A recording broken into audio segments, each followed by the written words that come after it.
তাহলে কি অ্যাডভাইস করবে, যেটা করে সেটা করতেছে, তার মানে আমি আপনাকে লিগেল রিপ্রেজেন্টেশন করার ক্ষমতা বা সরি অপরচুনিটি তাকে দিচ্ছি কিনা, এখানে কিন্তু আমরা আইনে তাকে দিচ্ছি।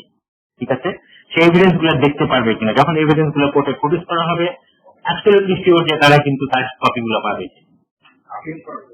তারপরে হচ্ছে যে তাকে আপিল করার সুযোগ যেটা নেই আসলে এই আইনে, সেটা হচ্ছে যে আপনি মানে অ্যাপিলটা ইন্টারমিডিয়েট অ্যাপিল করার সুযোগটা খুব লিমিটেড করে দেওয়া হয়েছে। আমাদের খুব যুক্তিগত কারণ আছে, মানে যৌক্তিক কারণ আছে বলা যায়। সেটা হচ্ছে যে আমরা জানি আমাদের প্রসিডিওরে যে এই একাধিক আপিল করার সুযোগ বা ঘন ঘন আপিল করার সুযোগের কারণে এইটাকে অপব্যবহার করা হয় এত এক্সটেন্টে যে যে কোনো একটা মামলা মোটামুটি আপনি শুরু করবেন এবং আপনার ছেলের সময় এটা গিয়ে নিষ্পত্তি হবে আর কি। মানে এটা এত 100 আপিল করা হয় যেটা দিয়ে আসলে এটাকে প্রসেসটাকে অ্যাবিউজ করা হয়ে যাচ্ছে। সেটা বিবেচনা করে এবং এই অপরাধের গুরুত্বটা বিবেচনা করে যারা আইন বানিয়েছেন তারা বলেছেন যে আপিল থাকবে ঠিকই, কিন্তু আইনে কোথাও বলা না যে আপনাকে 100 বার আপিলের সুযোগ থাকবে, নাকি 2 বার থাকবে, না 3 বার থাকবে, না 1 বার থাকবে। আপিলের সুযোগ বলা আছে, এটা থাকতে হবে। অর্থাৎ আপনি যে করবেন তার সাথে হায়ার একটা অথরিটি যেন এটাকে রিভিউ করতে পারে। কিন্তু আপনি এখন প্রতিটা সেন্টেন্স রিভিউ করবে, প্রতিটা অর্ডার দিতেছে সেটা করবে, নাকি না আপনার ফাইনাল মানে যখন শেষ হয়ে যাচ্ছে তখন করবে, সেটা কিন্তু কোথাও বলা নেই। এই আইনের যে মিনিমাম রিকোয়ারমেন্ট যেটাকে আমরা বলি ইন্টারন্যাশনাল স্ট্যান্ডার্ডের, সেটা কিন্তু এখানে মিট করা হচ্ছে। অর্থাৎ অ্যাপিলের সুযোগ আছে কি নাই, আছে। আর এখানে এটা এরপরে আপনার কোথাও বলা নাই যে আর মানে 10টা অ্যাপিলের সুযোগ দিতে হবে বা কি করতে হবে। হ্যাঁ, এটা কিন্তু মানে খুবই পরিষ্কার থাকতে হবে আমাদের যে এখানে আপিলের সুযোগ আছে। এই আইনটা যখন তৈরি করা হয়েছে তারা কিন্তু একটা আপনার যে ইয়েগুলো হচ্ছে এই ধরনের কোর্ট যেগুলো আছে, ধরেন আপনার টু কেসে বা ইয়েতে, সেখানে তো আপিল গুলো এরকমই না। সেখানে হয়তো বা এক একটা কোর্টে এক এক রকম অ্যাপিলের প্রভিশন রাখা হয়েছে। হ্যাঁ, এবং এক একটা কোর্ট তৈরি হওয়ার একটা কনটেক্সট আছে। মানে সব কোর্ট কিন্তু আসলে একভাবে টেনে দেয়। দেখা যাবে কিন্তু আপনার যে বসনিয়া যে কোর্টটা করা হচ্ছে তার সাথে রুয়ান্ডার কোর্টটা একটু ইমপ্রুভ করা, কারণ তখন পরিস্থিতি এবং ইন্টারন্যাশনাল পার্সপেক্টিভে চেঞ্জ হচ্ছে। তারপর আইসিসি আসছে অলমোস্ট লেটেস্ট অবস্থায় আসছে। সেখানে দেখা যাচ্ছে কি যে স্ট্যান্ডার্ড একটু অন্যরকম হচ্ছে। আমরা যারা সভ্যর্থী কত সেটা না, এর একটা হিউজ পলিটিক্স আছে। হ্যাঁ, আপনাকে মনে রাখতে হবে যে এগুলো হচ্ছে রাষ্ট্ররা একসাথে বসে তারা একটা আইন তৈরি করে। তার মানে রাষ্ট্র কিন্তু আসলে পলিটিক্স এর বাইরে না, তারা কিন্তু তাদের বিভিন্ন রকম মানে 100,000 রকম চিন্তা নিয়ে এটার একটা মিনিমাম স্ট্যান্ডার্ডে তারা আছে। কেউ যদি মনে করে যে সেটাই হচ্ছে হায়ার স্ট্যান্ডার্ড তাহলে ভুল হবে আর কি। হ্যাঁ, এটা কিন্তু একটা নেগোসিয়েটেড স্ট্যান্ডার্ড, মানে সবাই মিলে আলোচনা করে প্রতিটা শব্দ নিয়ে হাজার হাজার ঘন্টা ডিবেট করে এই ধরনের একটা স্ট্যাটুট তৈরি করা হয়। আমাদের মান নিয়ে খুব বেশি চিন্তা করার দরকার নেই, মানে চিন্তা করার প্রয়োজন নেই আসলে আমি মনে করি। কারণ এই মানটা আমি খুশি হব যদি এটা বাংলাদেশে যে ধরনের বিচারের যে মানদণ্ড, যেটা নিয়ে পৃথিবীতে কোনো প্রশ্ন উঠে না যাবে। আমাদের কিন্তু অনেক কিছু নিয়ে প্রশ্ন উঠে, যে আমাদের প্রক্রিয়া স্লো, আমাদের দুর্নীতি আছে, আমরা মানে পুরনো আইন ব্যবহার করি, সব আছে আমাদের, সেটাও অ্যাকসেপ্ট করি। কিন্তু আপনারা কোথাও শুনবেন না যে বাংলাদেশের হাইকোর্টের বা সুপ্রিম কোর্টের জাজমেন্টের মানটা নিয়ে কোনো প্রশ্ন করতেছে, বলছে না এটা রাবিশ। পৃথিবীর অনেক দেশে বাংলাদেশের জাজমেন্ট এখনো রেফার করা হয়। তো কাজে এটা মানে nothing to B worried about in terms of মান আসলে।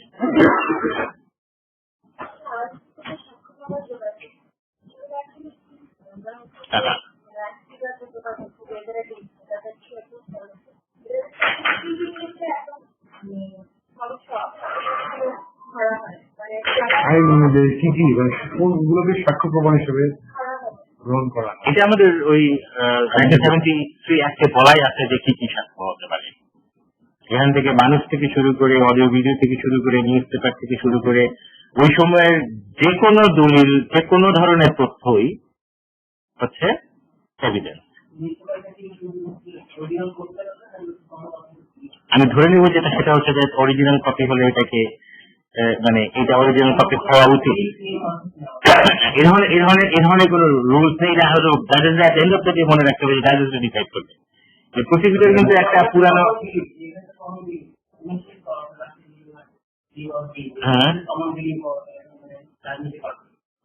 যাদের কিন্তু এখানে হিউজ ক্ষমতা দেওয়া আছে, অবভিয়াস কারণে ক্ষমতা দেওয়া আছে। এখন আপনি একটা পুরোনো কাগজ একটা বললেন যে এটা হলো, এবং ডিফেন্স বলতেছে যে না এই কাগজ কিন্তু আসলে যা বলতেছে সেটা না। এবং এট এন্ড অফ দ্য ডে এটা কিন্তু জাজকে ডিসাইড করতে, এবং পৃথিবীর সব জাজে কিন্তু এটা ডিসাইড করে এই এভিডেন্স অ্যাকসেপ্টেবল না অ্যাকসেপ্ট করা যায় না।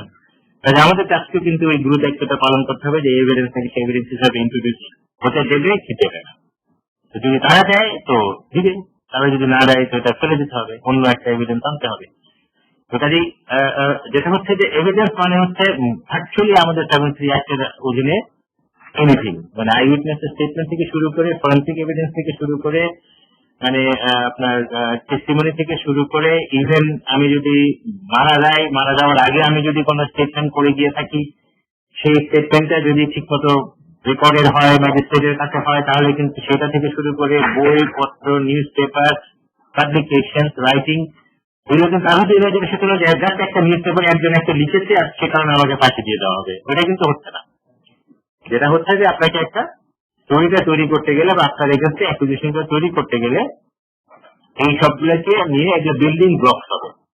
এবং আমি মনে করি না যেটা সেটা হচ্ছে যে একটা লোককে এখানে শাস্তি দেওয়া হবে সেটা শুধুমাত্র একটা হয় পত্রিকায় লেখা হয়েছে অথবা কেউ একজন লিখেছে বা একটা খবর ছাপা হয়েছে, তার ভিত্তিতে আপনি খবর ওই মিটিং শান্তি কমিটি মিটিং এ ছিলেন, এরপর আপনি পার্টি, এটা হবে না। তাকে মানে এর চাইতে যথেষ্ট কিছু বেশি জোগাড় করে তারপরে তাকে দেখাতে হবে যে আসলে তার একটা তাকে কেস বিল করতে হবে তার এগেন্সে। এবং সেটা নিয়ে আমরা বরঞ্চ বলি যে মানে এটা হবে তাদের দায়িত্ব আর কি। তো কাজে জাস্ট যে কোনো একটা কিছু সেলজি এভিডেন্স দেওয়া হবে সেটা ঠিক না। যেমন আপনার আরেকটা জিনিস লক্ষ্য করেন, কোর্ট কিন্তু অনেক সচেতন হয়ে গেছে। কোর্ট মানে প্রসিকিউটরদেরকে বলেছে যে তাদের ইনভেস্টিগেশনের প্রোগ্রেসটা জানাতে। তারা 23 তারিখে বোধহয় ডেট দিয়েছে, তাদেরকে বলেছে যে বিশেষ করে ফাইলিং ক্ষেত্রে বলেছে যে তদন্তে যে তোমরা করতে বলতেছো এটা কি হচ্ছে আমাদেরকে রিপোর্ট করো। এটা কিন্তু মারাত্মক রকম সিগনিফিকেন্ট একটা ব্যাপার। তার মানে এটা আমি দেখতে পাচ্ছি যে কোর্ট কিন্তু অলরেডি একটা ইন্ডিপেন্ডেন্ট ইয়ে নিতেছে, যে হয় তারা একটু চিন্তা করছে যে আপনারা কি করতেছেন এটা তো আমাদের দেখতে হবে, বিকজ এটা তো আমি দায়িত্ব এন্ড অফ দ্য ডে জাজেসটা রেসপন্সিবল এই কোর্টে। কাজে প্রসিকিউটরে কি করতেছে, ইনভেস্টিগেটরে কি করতেছে, তার জন্য কিন্তু জাজেসটা রেসপন্সিবল, অর্থাৎ কোর্ট। যেখানে আমাদের সেখানে অনেক মিডিয়া নিয়ে যাচ্ছে এবং সব মিডিয়া সব খবর ডিটেলস এবং যারা শাস্তি দিচ্ছে এবং তাদের নামগুলো অনেক কিছু চলে আসে। এটা আমরা একটু আলোচনা করে ফেলেছি ইতিমধ্যে, হ্যাঁ, যে এই ব্যাপারটা এটা যদি না হয় তাহলে ভালো হতো। এটা আমার মনে হচ্ছে না তারা ঠিক মানে তাদের উচিত হবে যেটা না করা। এবং আমি এটাও বলেছি যেটা সেটা হলো যে আমি আপনাকে ডাক দিলাম মিডিয়া হিসেবে, আপনি আমার কাছে চলে আসলেন, আপনারও তো বোঝার কথা যে আসলে এই জিনিসটা আমার করা উচিত কি উচিত না। আমি আপনাকে ইনভাইট করলাম আর আপনি চলে আসবেন, এটা ঠিক না। কাজে মিডিয়ারও কিন্তু একটা রেসপন্সিবল হওয়া উচিত এখানে। তারা কিন্তু তাদেরকে বলে দিতেছে স্যার আপনারা কিন্তু যাচ্ছেন, আমরা কিন্তু আসতে পারবো না, কারণ আমরা মনে করি না যেটা সেটা হলো যে আপনি যে তদন্ত করছেন সেটা এই পর্যায়ে এইভাবে রিপোর্ট করা ঠিক। আর যদি তারা যায় ওইখানে, তাদের উচিত হবে না যেটা সেটা হলো যে যারা সাক্ষী দিতেছে তাদের ছবি দেওয়া বা তারা যেটা লিখে দিতেছে সেটা পর্যন্ত স্পষ্ট করে ক্যামেরাতে দেখা যাওয়া যে তারা এইভাবে একটা টেস্টিমনি দিতেছে। এটা ঠিক না। এটা মানে তাদেরও কিন্তু আসলে মিডিয়ার কিন্তু একটা বড় রেসপন্সিবিলিটি আছে এখানে, যে তারা যেন সহযোগিতা করে। এখন আমাদের ইনভেস্টিগেটর হিসাবে যদি একটু কম বুঝে থাকে, কিন্তু মিডিয়াকে কম বুঝতে তো চলবে না। হ্যাঁ, কারণ তারা হলো মানে আমাদের চোখ কান সবকিছু তারা, এবং তাদের একটা বড় দায়িত্ব আছে। বলেন, তার কোনো দরকার নেই, আপনি শুধুমাত্র এমনি বলেন।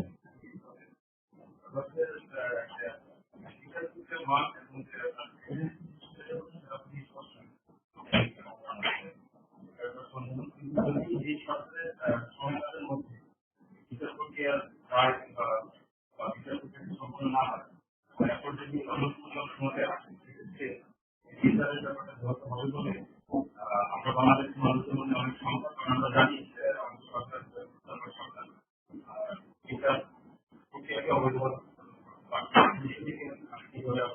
এটা তো বলাই হলো যেটা মানে আইনত আসলে সরকারের সাথে বিচারের কোনো সম্পর্ক থাকার কথা না। হ্যাঁ, এই যে যেটা প্রশ্ন ফার্স্ট যেটা প্রশ্ন করবেন কেউ যদি এসব বলে যে এই বিচারটা কেন 73 সালে এক লোক করে নাই, 74 সালে এটা কেন হলো না, 75 সালে করে নাই বুঝলাম, এটাকে 73 সালে কেন করা হলো না? কারণ এটা হলো আইনের অব্লিগেশন আছে। মানে আমরা তো আসলে সরকার তো স্ট্যাটিক, মানে সরকারে কে বসছে সেটা কিন্তু ইম্পর্টেন্ট না, সরকার তো সরকারি। এবং আইনটা আসলে তাদের কাস্টডিতে, তারা হচ্ছে কাস্টোডিয়ান, এবং তাদের দায়িত্ব হচ্ছে আইনটাকে প্রয়োগ করা। এখন এটা হয়নি, এটা হওয়া উচিত ছিল, এবং যদি এটা পরিবর্তন হয়ে যায়, কোনো সরকার যদি আসে, আইনের ওই দায়িত্ব কিন্তু থেকেই যাচ্ছে। অর্থাৎ এই বিচারকে ওই সরকারের একই দায়িত্ব, এই সরকার যেভাবে চালিয়ে যাচ্ছে ওই একইভাবে চালিয়ে যাওয়ার দায়িত্ব। এখন সেটা কি হবে সেটা হচ্ছে পরের ব্যাপার, কিন্তু দায়িত্বের ক্ষেত্রে কিন্তু ওই সরকার এটাকে এড়াতে পারবে না আইনের দিক থেকে।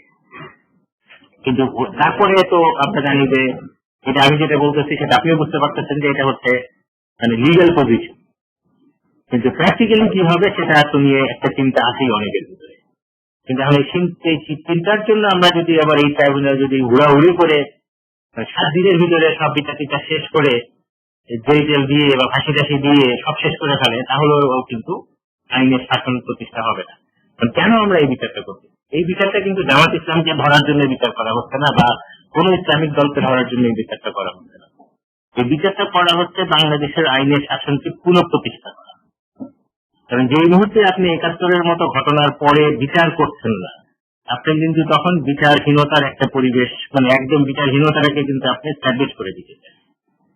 এবং আমরা যদি দেখি, এবং আমি খুবই বিশ্বাস করি যে আমরা যদি কেস করে বিচার করতে পারতাম, অপরাধের যদি বিচার করতে পারতাম, তাহলে হয়তো বা পরবর্তীতে অনেক বড় বড় অপরাধগুলো যেগুলো আমাদের দেশে হচ্ছে সেগুলো কিন্তু হতো না। কিন্তু আমরা বিচার না করার কারণেই দেখা যাচ্ছে কি যে আমাদের এই যে দ্বন্দ্বহীনতার যে পরিবেশ, মানে যেটা যে সংস্কৃতি আমাদের ডেভেলপ করে গেছে, যখন আপনি যা ইচ্ছা তাই করতে পারেন, কিন্তু কিছুই হবে না, আপনি ধরে নিতে চান। এইটা যদি আমরা ব্রেক না করতে পারি, তাহলে কোনদিনই আমরা আইনের শাসনের দিকে যেতে পারবো না, কোনদিনই না। এটা যেটা হচ্ছে এটা হতে দিতে হবে, সহযোগিতা করতে হবে, আবার কেয়ারফুল থাকতে হবে যেন যেটা আবার যেন মানে অতি দ্রুত না হয়ে যায় আর কি। হ্যাঁ, ওই রিস্কটা কিন্তু আছে। ট্রাইব্যুনালে কি সাংগঠনিকভাবে জামাত ইসলামকে, জামাত ইসলাম পার্টি বা মুসলিম লীগ সাংগঠনিকভাবে বিচারে আপনারা এটা হচ্ছে বিচারটা ইন্ডিভিজুয়াল একটা জিনিস এবং এটা হচ্ছে পানিশমেন্ট ব্যাপার। জামাত যুদ্ধ করার একটা সংগঠন, ওইটাকে তারা ক্রিমিনাল অর্গানাইজেশনটা বলে হচ্ছিল। এখানে ওই আইনে এটার স্কোপটা নাই। এই আইনে আপনি শুধুমাত্র ইন্ডিভিজুয়াল ছাড়া আপনি কোন সংগঠনকে ক্রিমিনালাইজ করার কোন স্কোপ নাই। এবং জেনারেলি স্পিকিং ওই নভেম্বর ট্রাইব্যুনালের চাইতে, যে কারণে আপনি বোধহয় বললেন যে এটা যে অনেক প্রোগ্রেসিভ আইন ছিল আমাদের 73 আইনটা, ওই আইনটাকে যদি আমরা করি, হ্যাঁ, এখানে ক্রিমিনাল অর্গানাইজেশন আপনি এটাকে করতে পারবেন না। এখানে বিচারটা হবে কেবলমাত্র যেসব লোক, এটা কিন্তু জামাত না, শুধুমাত্র যারা 71-এ কিছু একটা করেছে যার জবাবদিহি তারা এখন দিচ্ছে ব্যক্তি। এখন এই ব্যক্তি মানে হতে পারে কোন একটা সংগঠনের সদস্য, কোন একটা সংগঠনের নেতা, কোন একটা সংগঠনের কর্মী। এটাতে কিন্তু খুব একটা কিছু যায় আসে না আমাদের। হ্যাঁ, অক্সিলারি ফোর্স হতে পারে, অক্সিলারি ফোর্স হচ্ছে মেম্বারশিপের জন্য, কিন্তু মেম্বারশিপের পরে তার ইন্ডিভিজুয়াল না, সেটা হতে পারে। তাকে মেম্বারশিপের কারণে তাকে ইন্ডিভিজুয়াল রোলটা তার একটা থাকতে হচ্ছে আর কি। Just because being a member of a certain political party or even an auxiliary force automatically হবে না। কিন্তু মানে এখানে কিন্তু বিচার আমরা করবো হলো ব্যক্তি, জবাবদিহিতা ব্যক্তি, এবং আন্তর্জাতিক আইনে ব্যক্তির জবাবদিহি হচ্ছে আপনাকে। ওরা যেটা বলে সেটা হচ্ছে যে ইউজুয়ালি ওই ছোট ছোট লোকদেরকে তো, মানে ছোট মানে কি যে ফুড সোলজারদেরকে তারা বিচার করে না, তারা আন্তর্জাতিক যেসব বিচারগুলো হয় এগুলো হচ্ছে individual with highest criminal responsibility. আমি মনে করি যে আমাদের এই দেশে মানে কনসিডারিং এভরিথিং, এই ট্রাইব্যুনালটা আসলে হওয়া উচিত একমাত্র যাদের সর্বোচ্চ দায় দায়িত্ব আছে ছিল তখন, তাদেরই বিচার করা দরকার। এই তারপরে যে ওই ছোট ছোট যারা কাজ করেছে তাদের প্র্যাকটিক্যালি সম্ভব হবে না। হ্যাঁ, আমরা যদি রাজাকারের সংখ্যা দেখি, অ্যাটলিস্ট 1 লাখ লোক তো অফিসিয়ালি রাজাকার ছিল, আরো বেশি ছিল। 1 লাখ লোককে ধরে নিলে তো আমি এখন বিচার করতে গেলে তো আমার হোল বিচার সিস্টেমই ব্লক হয়ে যাবে। কাজেই এটা হওয়া, যদিও তারা দেয়, তাদের জন্য কি করা যাবে সেটা হচ্ছে অন্য চিন্তা। কিন্তু অন্তত পক্ষে আমরা যদি বড় বড় যারা দায়ী ছিল, মানে যারা হায়েস্ট রেসপন্সিবিলিটি, মানে এটা নেতা না, কিন্তু যার মানে individual with highest criminal responsibility, তাদেরকে ধরতে হবে। এবং তারা যত সংখ্যায় কম হয় তত ভালো। হ্যাঁ, কিন্তু এরা যেরকম একটা কথা ছিল আমরা মাত্র এই কয়েকটা লোককে করবো, এইভাবে এটা কিন্তু ঠিক না। যাদের যাদের দায় দায়িত্ব আছে আমরা তাদেরকে করব। এটা তো ইন্ডিভিজুয়াল ক্রিমিনাল রেসপন্সিবিলিটি।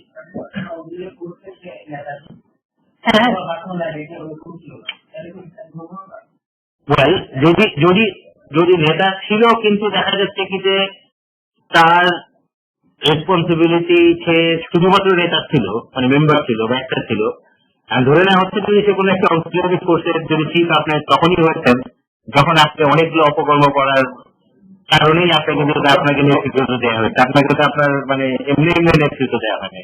আমাকে যদি আলবদরে চিফ করা হয়, আমাকে কিন্তু যা শুধু পছন্দ করে আলবদরে চিফ করা হয়নি, আমাকে কিন্তু মানে কারণ আছে এটার পিছনে। আমাকে তার মনে হচ্ছে যে আমি এত এফিসিয়েন্টলি মানুষ মারতে পারছি বা অপরাধ করতে পারছি, আমাকে মনে করছে যে বা পটেনশিয়ালি আমার ভিতরে এত পটেনশিয়াল আছে অপরাধ করা, তারা মনে করে যে এই লোকটাই চিফের দায়িত্বটা দেওয়া উচিত আর কি। তো কাজেই মেম্বারশিপটা হলো একটা এলিমেন্ট, তারপরে তার একটা ইন্ডিভিজুয়াল কিছু যে কন্ট্রিবিউশন আছে তার ক্রাইমে বা তার ইনভলভমেন্ট আছে সেটা কিন্তু থাকতে হবে আইনে।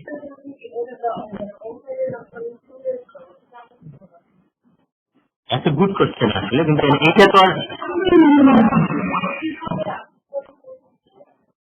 এইটা তো আসলে এটা আমরা ধরে নিচ্ছি যেটা সেটা হচ্ছে যে এই সরকার হচ্ছে জনগণের দ্বারা মানে ইলেক্টেড গভর্নমেন্ট, এবং তারা যা করতেছে এটা হলো ধরে নেয় আর কি, যে তারা যেটা করতেছে সেটা হচ্ছে যে সেই ম্যান্ডেটের কথা মনে রেখে করতেছে।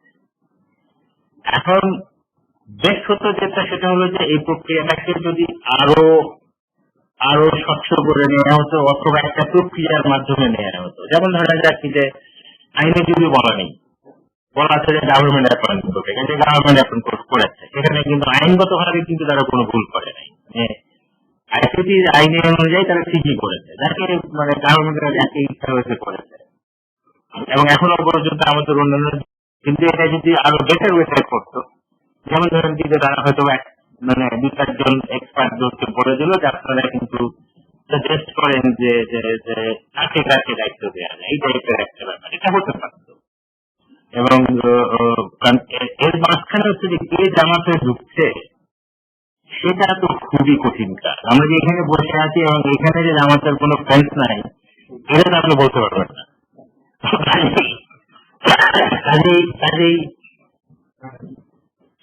কাজেই এটা খুব কঠিন ব্যাপার একেবারে।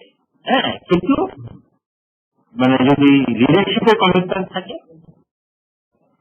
তাহলে কিন্তু মানে এটা সম্ভব।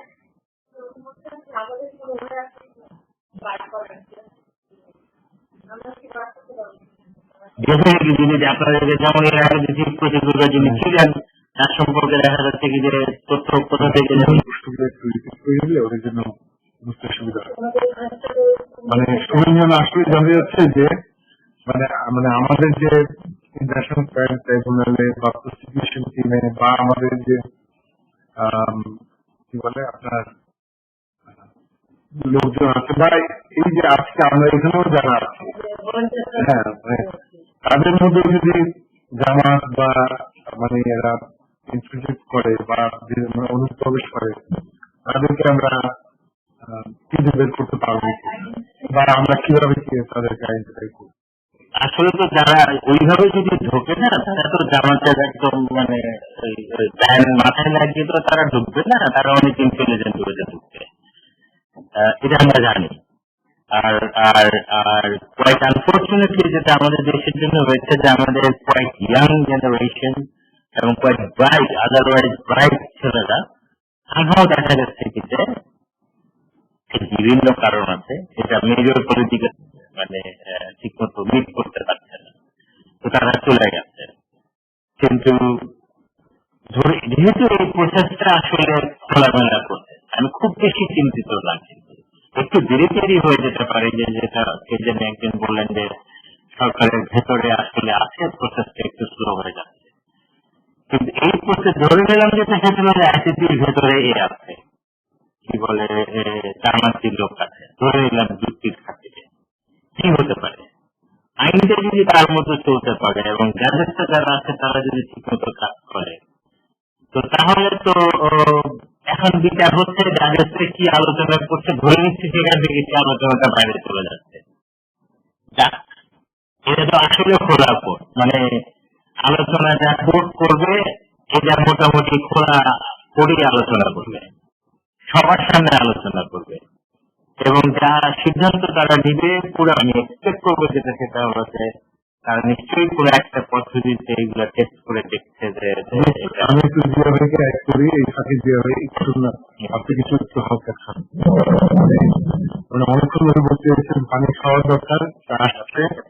হ্যাঁ, আসলে মানে যেটা প্রথমে যেটা জিয়া ভাই বলছিলেন মিডিয়ার রেসপন্সিবিলিটি, প্রশ্নটা তুলেছিলেন যে মিডিয়া আসলে কতটুকু করবে কতটুকু করবে না। এটা যেমন একটা দিক যে আমরা তদন্ত পর্যায়ে আসলে আমরা তো এখানে আমরা ধরে নিয়েছি যে আমরা কিন্তু একটা পক্ষের লোক, আমরা চাই এই বিচারটা হোক, এটার জন্য আমরা কাজ করছি, এবং এটার পক্ষে আমরা কিভাবে কাজ করব, কিভাবে অবদান রাখবো, কার কার জায়গা থেকে কিভাবে রাখবো, সেইগুলো নিয়ে আমরা কিন্তু মানে চেষ্টা করছি। তো যেটা সুরেন্দ্ররা বলছিল বা অন্যরা সে কে, তার ট্র্যাক রেকর্ডটা কি, আপনারা জানেন যে একজন কিন্তু পদত্যাগ করেছিল, তো মিডিয়াতে তাকে নিয়ে নিউজ হওয়া শুরু করলো। এখানেই কিন্তু হচ্ছে যে ধরেন কাকে এটা প্রসিকিউশন টিমে হোক বা ইয়েতে হোক বা আমি জানি না কোন একদিন মানে হয়তো দেখা যাবে যে কোন একদিন আমরা ঘুম থেকে জেগে শুনলাম যে আমাদের আইসিএসএফ এর একজন গুরুত্বপূর্ণ লোক হয়তো আমাদের পক্ষে কাজ করছে, হতে পারে।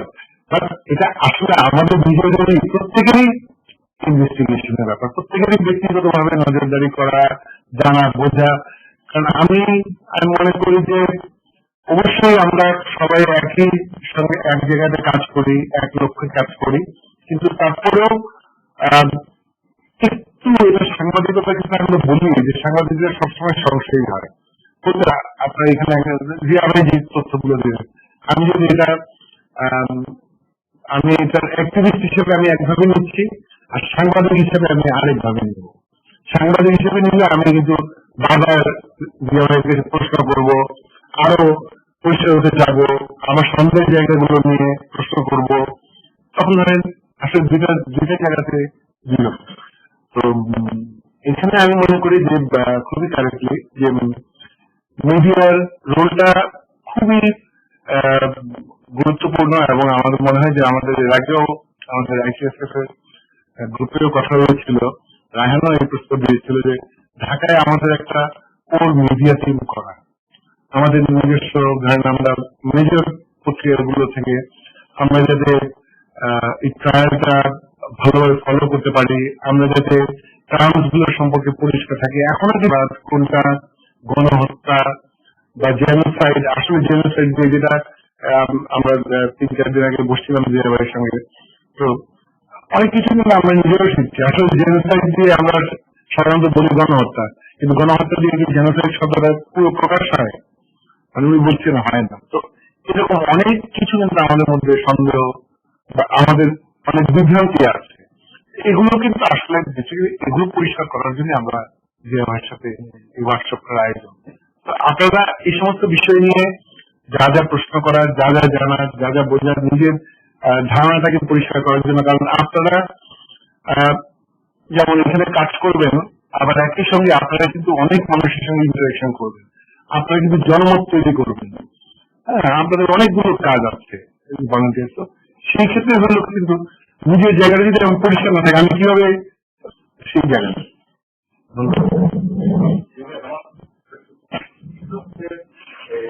আমরা যে জায়গা থেকে বর্তমানে যেটা আমরা রাজনৈতিক বাস্তবতা, যেমন এই ফেসবুকটা নিয়ে বিএনপি সহ দেশের প্রধান রাজনৈতিক দল সহ আর ওই যে মনোবাদী যে দলগুলো প্রশ্নের জায়গা,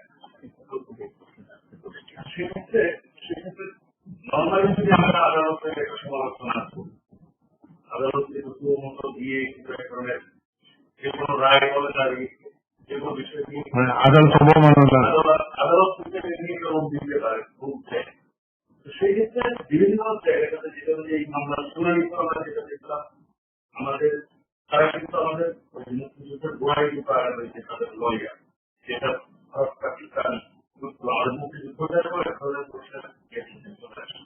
কিন্তু সেই মুহূর্তে বাইরে যে সমালোচনাগুলো হচ্ছে সেই সমালোচনা তাদের এই প্রপাগান্ডা তো আমার ধারণা সেটা তো সত্য প্রপাগান্ডা হচ্ছে, আরো অনেক এক্সপেন্সিভ প্রপাগান্ডা অপেক্ষা করতে হবে। তো সেই তারা নিজেদেরকে বাঁচানো আদালতের আসলে এখানে আদালতের কোনো ভূমিকা আছে কিনা থেকে কি আদালত কি করতে পারে এই যে তারা সেই সমস্ত আদালতের সমালোচনার জায়গাগুলো থেকে নিয়ে রাখে। মানে মুসলমানের প্রশ্নটা হচ্ছে যে আসলে বিশেষ করে অভিযুক্তদের, যাদেরকে আমরা মূলত অভিযুক্ত করছি বা জামাতে ইসলামী দল হিসাবে, তারা যে আদালতের যে সমালোচনাগুলো করছে এবং যে প্রচারগুলো করছে এবং সেটা করতে যে তারা যে কখনো কখনো আপনার এমন কিছু কথা বলছে যেটা হয়তো দেশদ্রোহিতা বা আদালত অবমাননার সামিল, সেই বিষয়গুলো যে আদালত কি ভূমিকা রাখতে পারে এই বিষয়টা অনেক জানতে চাচ্ছি। আসলে এই আদালতের প্রত্যেকটা আদালতের কিন্তু একটা ইনহেরেন্ট রাইট আছে যে তাকে যদি তার কোনো অর্ডার ভায়োলেট করা হয় অথবা তাকে যদি কোনো অবস্থাতে সমাজের এবং জনগণের দৃষ্টিতে ছোট করা হয় তাহলে সে তার বিরুদ্ধে ব্যবস্থা নিতে পারে। যদিও আইসিটিতে এই ধরনের স্পেসিফিক কোনো প্রভিশনের কথা বলা নেই, কিন্তু যে কোনো আদালতের ধরে নেওয়া হয় কিছু কিছু মানে যেটাকে ইনহেরেন্ট, আমি জানি না কি বাংলা করা হয়, বাট ইনহেরেন্ট কিছু রাইট আছে যেগুলো তারা বিচারের যে কোনো আদালতেরই কিন্তু কিছু অধিকার থাকে যে অধিকারটার ভিত্তিতে তারা এই ধরনের কাজগুলো করতে পারে। দ্বিতীয় হলো যেটা, সেটা হলো এই কোর্ট কিন্তু ইচ্ছা করলে যদি দেখা যাচ্ছে কিন্তু কোনো মিডিয়া বা কোনো একটা ব্যক্তি বা কোনো একটা মিডিয়াকে একটা সাধারণত নির্দেশনা দিতে পারে যে এই ব্যাপারে তোমরা কিন্তু রিপোর্টিং করবা না। এটা বিচারের সাথে, ন্যায় বিচারের সাথে এটা সারা পৃথিবীতে দেওয়া হয়। দেখবেন যে অনেক ঘটনা কিন্তু যেদিন রায় হয়ে যাওয়ার পরে মিডিয়ারা বলতেছে, তার আগে কিন্তু কিছুই বলতেছে না। মানে অলরেডি একটা গ্যাগ অর্ডারের মতো একটা অর্ডার দেওয়া হয় যে মানে তুমি তো রিপোর্ট করতে পারবা না, এই অংশটুকু রিপোর্ট করতে পারবা না, হ্যাঁ এই অংশটুকু রিপোর্ট করতে পারবা না। তো এই ধরনের ক্ষমতা কিন্তু কোর্টের মানে দেয়াই থাকে আর কি, ইভেন ইফ এগুলো আইনে খুব পরিষ্কার করে লেখা নেই। এখন এই কোর্ট সেটা করবে কিনা সেটা হলো একটা ব্যাপার। আর দ্বিতীয় হলো যেটা এটা আদালত জানে, আর দ্বিতীয় হচ্ছে যেটা সেটা হলো যে লয়ার যখন কোর্টের সামনে দাঁড়িয়ে যদি কিছু বলে, এটা হচ্ছে ওই কোর্টের দায়িত্ব যে সে সেটাকে স্টপ করবে নাকি না তাকে এই ধরনের কথা বলতে দিতে থাকবে। এখন কোর্ট যদি এটা একসেপ্ট করে আমাদের কিন্তু খুব একটা বেশি কিছু বলার দরকার নেই, মানে এটা বলার আমাদের কিন্তু বলার কোনো রাইটই নেই আসলে। এবং লয়ার যখন কোর্টে যে কথাটা বলছে সেই কথাটা মানহানিকর হতে পারে, এটা একমাত্র আদালতে ঠিক করবে যে এটা মানহানিকর হচ্ছে কি হচ্ছে না, কিন্তু সেটার বিরুদ্ধে আবার বাইরে গিয়ে আপনি কিন্তু মামলা করতে পারবেন না। কারণ এখানে হচ্ছে যে সে একটা আইনের ভেতরে কোর্টের সামনে যে একটা সাবমিশন দিতেছে, সেটা আমার কাছে মনে হচ্ছে অবমাননাকর, কিন্তু এইটা আইনের দৃষ্টিতে অবমাননাকর হবে না যতক্ষণ পর্যন্ত না ওই কোর্ট বলতেছে যে তুমি স্টপ ইট, মানে কোর্ট যদি বলে you stop it, you have to stop. এবং এটা আমার মনে হয় না যেটা সেটা হলো যে এই জাজেসটা যে বাইরে আপনি যে ইনসিডেন্টের কথা বলছেন যেভাবে বাইরে আসার পরে সে যখন যেটা বলছে, কোর্ট আদালত থেকে বেরিয়ে এসে যেটা মিডিয়াকে যেটা বলছে সেটা সম্পর্কে কিন্তু মানে আছে আপনার সম্ভাবনা আছে যে অন্য কেউ তার বিরুদ্ধে আইনগত ব্যবস্থা নেওয়ার চেষ্টা করতে পারে আর কি। কাজে যেরকম হচ্ছে কোর্টের ভেতরে সেগুলো কোর্ট দেখবে, আর কোর্টের বাইরে হলে মোটামুটি আমাদের সবারই অধিকার থাকছে সেটাকে নিয়ে প্রশ্ন করা। একই রকম প্রশ্ন করেছে কবির যে who are seriously and openly trying to pervert the course of justice can they be brought into trial or someone yes মানে ছোট কথা উত্তর হচ্ছে ইয়া। যদি দেখা যাচ্ছে কি যে কেউ চেষ্টা করতে বিচারে কোনো বাধা সৃষ্টি করছে, ডেফিনেটলি কোর্টের ওই ধরনের আইনে খুব পরিষ্কার করে বলা না থাকলেও কোর্টের ক্ষমতা আছে এটাকে মেকশিওর করার জন্য যে প্রসেসটাকে কেউই যেন আটকাতে না পারে।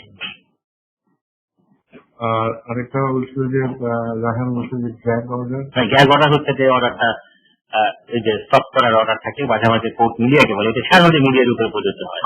যেমন ধরেন কি যে ওয়েস্টার্ন সোসাইটি গুলোতে ধরেন খুব সেন্সিটিভ ইস্যু, তারপরে ধরেন রেট টেপ এই টাইপের ব্যাপার স্যাপারে গুলোকে কোর্ট একটা অর্ডার দেয় যে না এগুলো তুমি বলতে পারবা না, আনলেস এন্ড আনটিল হোল জিনিসটা ওভার না হয়ে যায়, কারণ এর ভিতরে অন্য অনেকের নাম, মান সম্মান, তারপরে হচ্ছে যে প্রাইভেসি, এগুলো অনেক কিছু ব্যাপার জড়িত থাকে।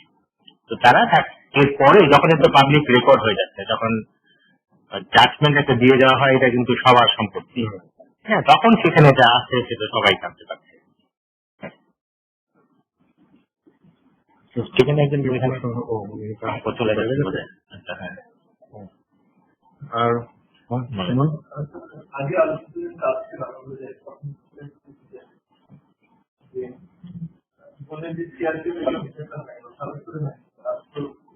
বিভিন্ন সময় যারা করেন সরকার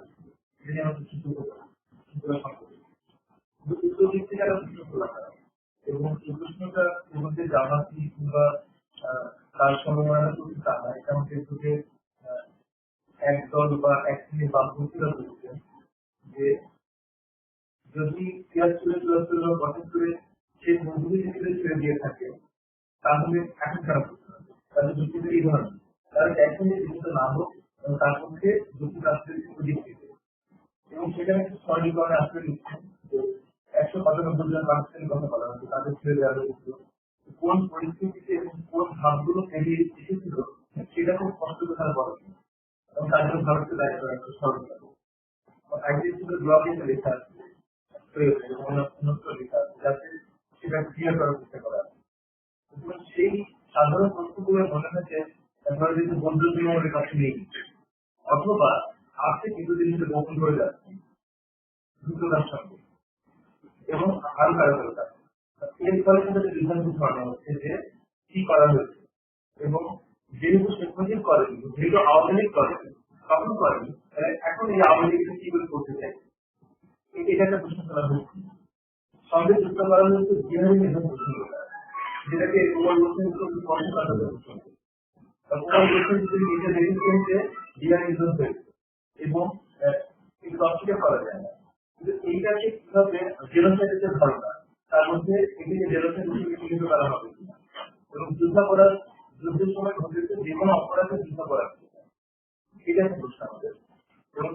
একটা করে আবার মনে একটা করে যাওয়া ভালো। সুমন আসলে কয়েকটা প্রশ্ন তুলেছেন। একটা হচ্ছে যে মানে মুজিব যে বিচার করতে পারেনি সে বিচার এখন কেন আওয়ামী লীগ করবে, এই যে একটা প্রচার আছে সেটা। 2 নম্বর হচ্ছে যে 2 নম্বর বলছিলেন যে বিহারি নিধন নিয়ে যে কথাগুলো ইদানিং বিশেষ করে প্রচার করা হচ্ছে। আমরা সাম্প্রতিক সময়ে ফরাদ বাজার, বদরুদ্দিন ওমরদের লেখাগুলো আমরা দেখছি যে বিহারিদের উপরে এক ধরনের কি বলা যায় অত্যাচার, নির্যাতন বা এক ধরনের যুদ্ধাপরাধ হয়েছে, এটাই তারা এস্টাবলিশ করতে চান। এবং সাম্প্রতিক সময় আরো নানা জায়গাতে আমরা এই ধরনের লেখা দেখছি। পাকিস্তানি বিভিন্ন মিডিয়াতে বা তাদের একটা অংশের মধ্যে আমরা দেখছি যে এই ধরনের প্রচার আছে।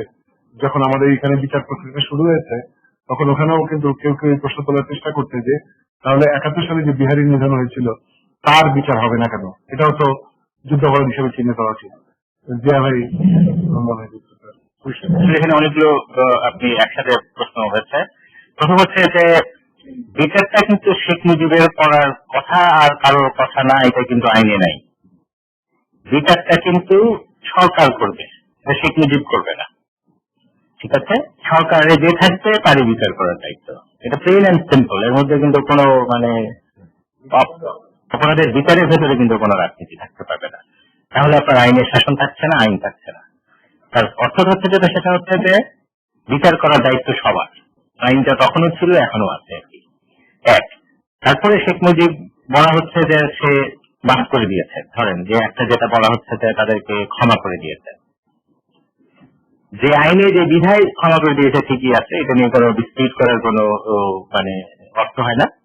কিন্তু সে আইনেও কিন্তু বেশ কিছু যে নির্দেশনায় ক্ষমাটা করে দেওয়া হয়েছিল, সেই নির্দেশনার ভেতরে কিন্তু বেশ কিছু ক্লজ ছিল, কন্ডিশনাল অ্যামনেস্টি ছিল, সেটা কিন্তু ব্ল্যাঙ্ক অ্যামনেস্টি ছিল না।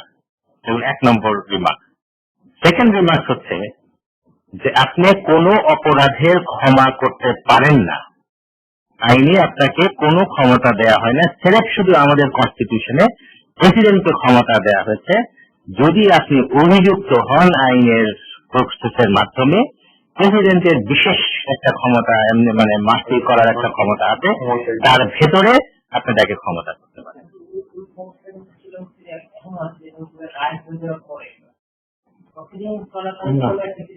প্রেসিডেন্ট করা ছাড়া এই একটা ঘটনা এখানে ঘটেছে, এটা আমি মনে করি যে এটা ওই আইনে কভার করে না। আপনাকে কনভিক্টেড লোককে আসলে আপনি একমাত্র ক্ষমার যোগ্য হন যখন আপনি দোষী সাব্যস্ত হওয়ার পরে সব দেশের প্রেসিডেন্টকেই কিন্তু একটা ক্ষমতা দেওয়া থাকে। যেমন আপনি দেখবেন আমেরিকার প্রেসিডেন্ট একটা নির্দিষ্ট সময়ে বছরে 2-4 লোককে মাফ করে দেয়। ওরা তো ফাঁসি দেয়, তো ওই ফাঁসি থেকে তাকে, যেমন সে যখন চাকরি ছেড়ে চলে যাবে, অর্থাৎ প্রেসিডেন্সি যখন তার চলে যাবে, তখন দেখবেন যে সে কিন্তু ওই 2-1 লোককে মাফ করে দেয়। এটা হচ্ছে মানে তার একটা ট্রেডিশনাল প্লাস হচ্ছে, যেটা হলো তার একটা রেসপিটেশনারি ক্ষমতা, এটা রাখা হয়েছে। এটা সব দেশের মানে হেড অফ দ্য গভর্নমেন্টের থাকে, হেড অফ দ্য স্টেটের থাকে, সরি। এখন সেই ক্ষমতা প্রয়োগ করে কিন্তু এই যে অ্যামনেস্টি বা মানে কন্ডিশনাল অ্যামনেস্টি যেটাই বলেন না কেন, এটা কিন্তু দেওয়া হয়নি আর কি। ফলে কি দাঁড়াচ্ছে? ফলে হচ্ছে যে এই যে অ্যামনেস্টি দেওয়া হচ্ছে সেটাকে আমরা যেটা বলতে পারি যেটা বেসিক্যালি একটা অ্যাডমিনিস্ট্রেটিভ অ্যামনেস্টি টাইপের আর কি, যে আপনার থেকে অ্যামনেস্টি বলা যাবে না। আসলে এটা লিগালি হবে কি যে আমি তদন্ত আর করব না, আমি এখন বিচার করতেছি না। ওই সরকার যদি বলে আমি তদন্ত করব না, বা ওই সরকার যদি বলে বিচার করব না, পরের সরকার কিন্তু ঠিকই তার বিচার করতে পারতো এবং ঠিকই তার তদন্ত করতে পারতো। তার বড় একটা উদাহরণ আমি দিচ্ছি। 75 সালে যখন একটা কিন্তু ইন্ডিয়ানিটি অর্ডার 1975 মুস্তাক করে দিয়েছিল, যে 75 সালের 15ই আগস্ট থেকে হোয়াটএভার পিরিয়ড পর্যন্ত যা কিছু ঘটেছে এগুলো আইনে চ্যালেঞ্জ করা যাবে না। কিন্তু এই আইনটা যেহেতু ইনহেরেন্টলি ইলিগাল ছিল আর কি, এর বিচার কিন্তু ঠিকই হয়েছে। অর্থাৎ ইভেন আইন করে যাকে রক্ষা করা গেছে, আইন কিন্তু আলটিমেটলি তাকে রক্ষা করে নাই। ফলে যাদেরকে অ্যামনেস্টি দেওয়া হয়েছে তাদেরকে এখন খুবই সহজে, মানে এটা নিয়ে কোনো চিন্তাই করতে হবে না, খুবই সহজে তাদেরকে বিচারের কাঠগড়ায় দাঁড় করানো যাবে। তারা ওই অ্যামনেস্টি অর্ডার দেখিয়ে তারা বলতে পারবে না যে আমি কিন্তু মাফ পেয়ে গেছি। কারণ যেটা হয়েছে তারা হচ্ছে যে এটাকে নন প্রসিকিউশন দিচ্ছে। গভর্নমেন্ট তো প্রসিকিউট করার কথা, গভর্নমেন্ট যা প্রসিকিউট করার কথা গভর্নমেন্ট ডিসাইড করতে পারে যে আমি প্রসিকিউট এখন করবো না, ওকে করলো না, দায়িত্ব তো তার। পরের জন্য করবে না তার কিন্তু কোনো কথা নেই, ইচ্ছা করলে করতে পারে। আমি মনে করি যে আজকে যাদেরকে ক্ষমা করে দেওয়া হয়েছে বলে বলা হচ্ছে, এদের যদি প্রসিকিউটর চায় তাদেরকে ইনভেস্টিগেট করতে পারে এবং তাদের বিচারও করতে পারে। এখানে তাদেরকে রাষ্ট্রপতি ক্ষমা করে দেন। একটা যেটা পারবে না সেটা হলো যে রাষ্ট্রপতি যাকে ক্ষমা করে দিয়েছেন সেটাকে আবার তাকে পুনর্বিচার এটা করতে পারবে না, এটা ছাড়া বাকি সবার বিচার করতে পারবে আর কি। আর থার্ড হচ্ছে ভেরি ইম্পর্টেন্ট পয়েন্ট মনে রাখতে হবে, আন্তর্জাতিক ভাবেও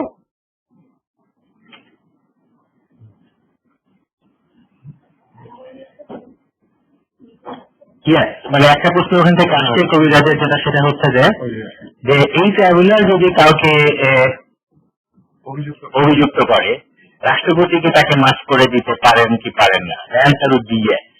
কারণ এটা আমার কনস্টিটিউশনাল প্রভিশন। কনস্টিটিউশন হচ্ছে supreme law of the land.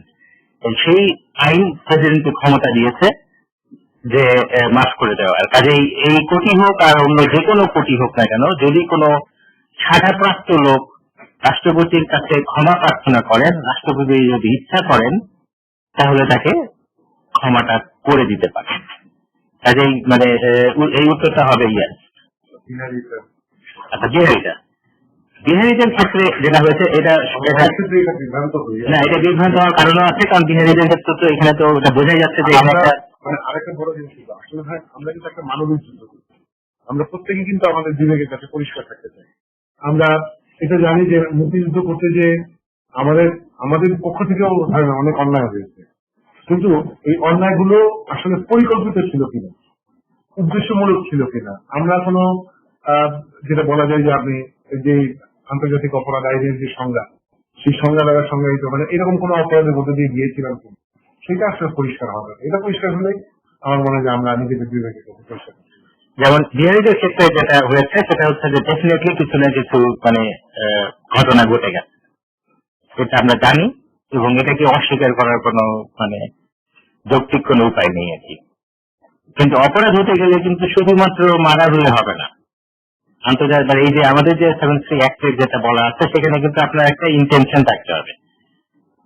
ইন্টেনশনটা হচ্ছে যে আপনি আমাকে যেভাবেই হোক না কেন একটা মানে আমাকে যদি জেনোসাইড বলতে চান, কেউ যদি জেনোসাইড বলে তাহলে তার উদ্দেশ্য থাকবে যে আমরা তাদের পুরোটা শেষ করে দিব বা অর্ধেক শেষ করবো বা একটা কিছু, বা কোথাও একটা পরিকল্পনা আছে আমার।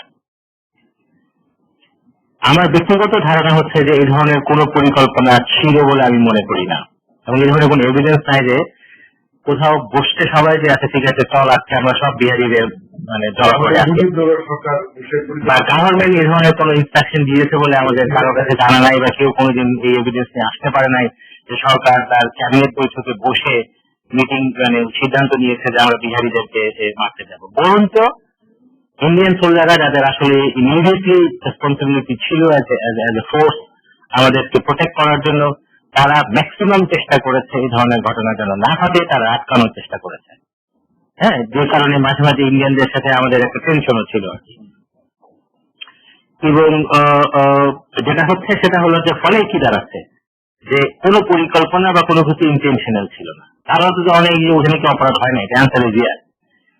অপরাধ হয়েছে, কিন্তু সেটা এই ধরনের কোনো অপরাধ হয় না যে ধরনের অপরাধ 71 সালে পাকিস্তানিরা পরিকল্পনার মতো আমাকে আগে সোলজার নিয়ে আসছে এখানে, আমার সমস্ত কিছু ক্ষেত্র তৈরি করেছে আমাকে অ্যাটাক করার আগে, এবং তারা সময় নিয়ে তৈরি করেছে। তারা কিন্তু অ্যাটাক আপনাকে প্রথম দিনই করেনি, তারা অ্যাটাক করেছে একেবারে প্রস্তুত হয়ে, তারপরে তারা একটা পলিটিক্যাল প্রসেসকে তারা চালিয়ে গেছে চাকরি থেকে ক্যামোফ্ল্যাজ করার জন্য। যে আমার আসল উদ্দেশ্য হলো যে এমন পিটা দিব আর কি যে একটা অংশকে আমি শেষ করে, যেমন এরকম আছে আইসিদের স্টেটমেন্টে দেখেন যে সেখানে রিপোর্টে আছে, তারা বলতেছে যে আমার মানুষ টানুষ দরকার নেই, আমার মাটি হলেই চলবে আর কি। বা একটা আর্গুমেন্ট তারা দিচ্ছে যেটা সেটা হচ্ছে যে আমরা যদি একটা ব্যাপক পরিমাণ মানে শেষ করে দিতে পারি তাহলে বাকি সবাই একদম মানে বিড়ালের মতো করে সব রাজি হয়ে যাবে আর কি। তো কাজে তারা আসলে প্ল্যান করেছে, তারা প্রস্তুতি নিয়েছে, সেই প্রস্তুতি এবং সেই প্ল্যান অনুযায়ী তারা এটাকে ইমপ্লিমেন্ট করেছে, এক্সিকিউট করেছে, এবং তার কনসিকুয়েন্স হয়েছে। এইটার সাথে ধরেন যে তাৎক্ষণিক ভাবে বিহারীদের সাথে যে প্রবলেমটা হয়েছে সেটাকে তুলনা করা, আইনগত ভাবে তুলনা করা যায় না, তবে ডেফিনেটলি সেটারও কিন্তু আসলে তদন্ত হওয়া দরকার এবং বিচার হওয়া দরকার যদি দেখা যাচ্ছে কি যে এই ধরনের কোনো অভিযোগ থেকে থাকে আর কি।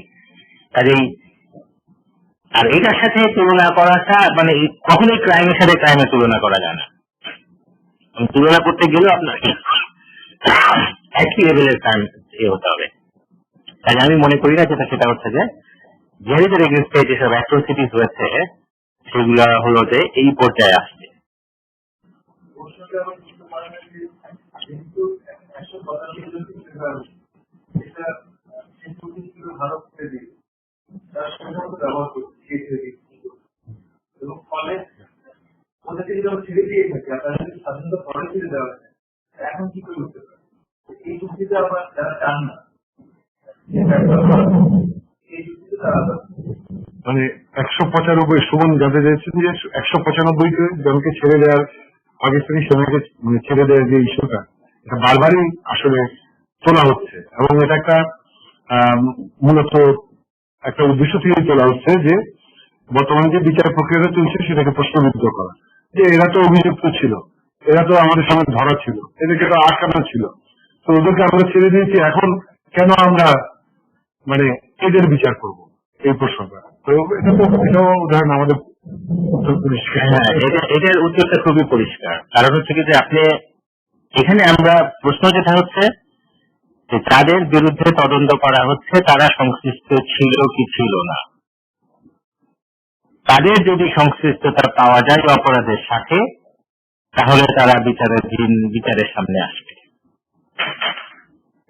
একটা ক্রিমিনাল কিন্তু বলতে পারবে না যেটা সেটা হচ্ছে যে আমরা 5 জনের ছিলাম, তুমি করো কি যে আমাকে ধরে আনছো, বিকজ 4 জনকে কিন্তু ধরতেছো না তুমি।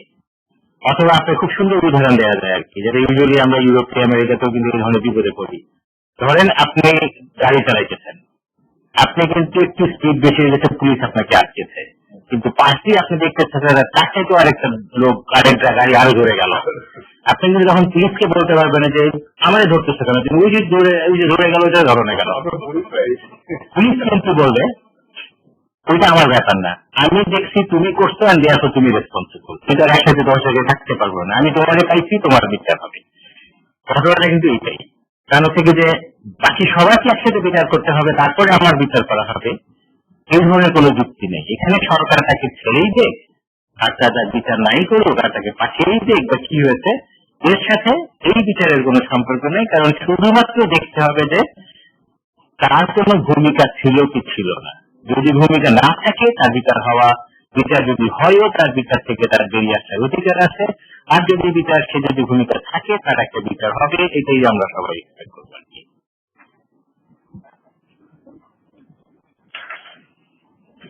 ওখান থেকে আর কোনো প্রশ্ন বলেন? আরো আর কিছু?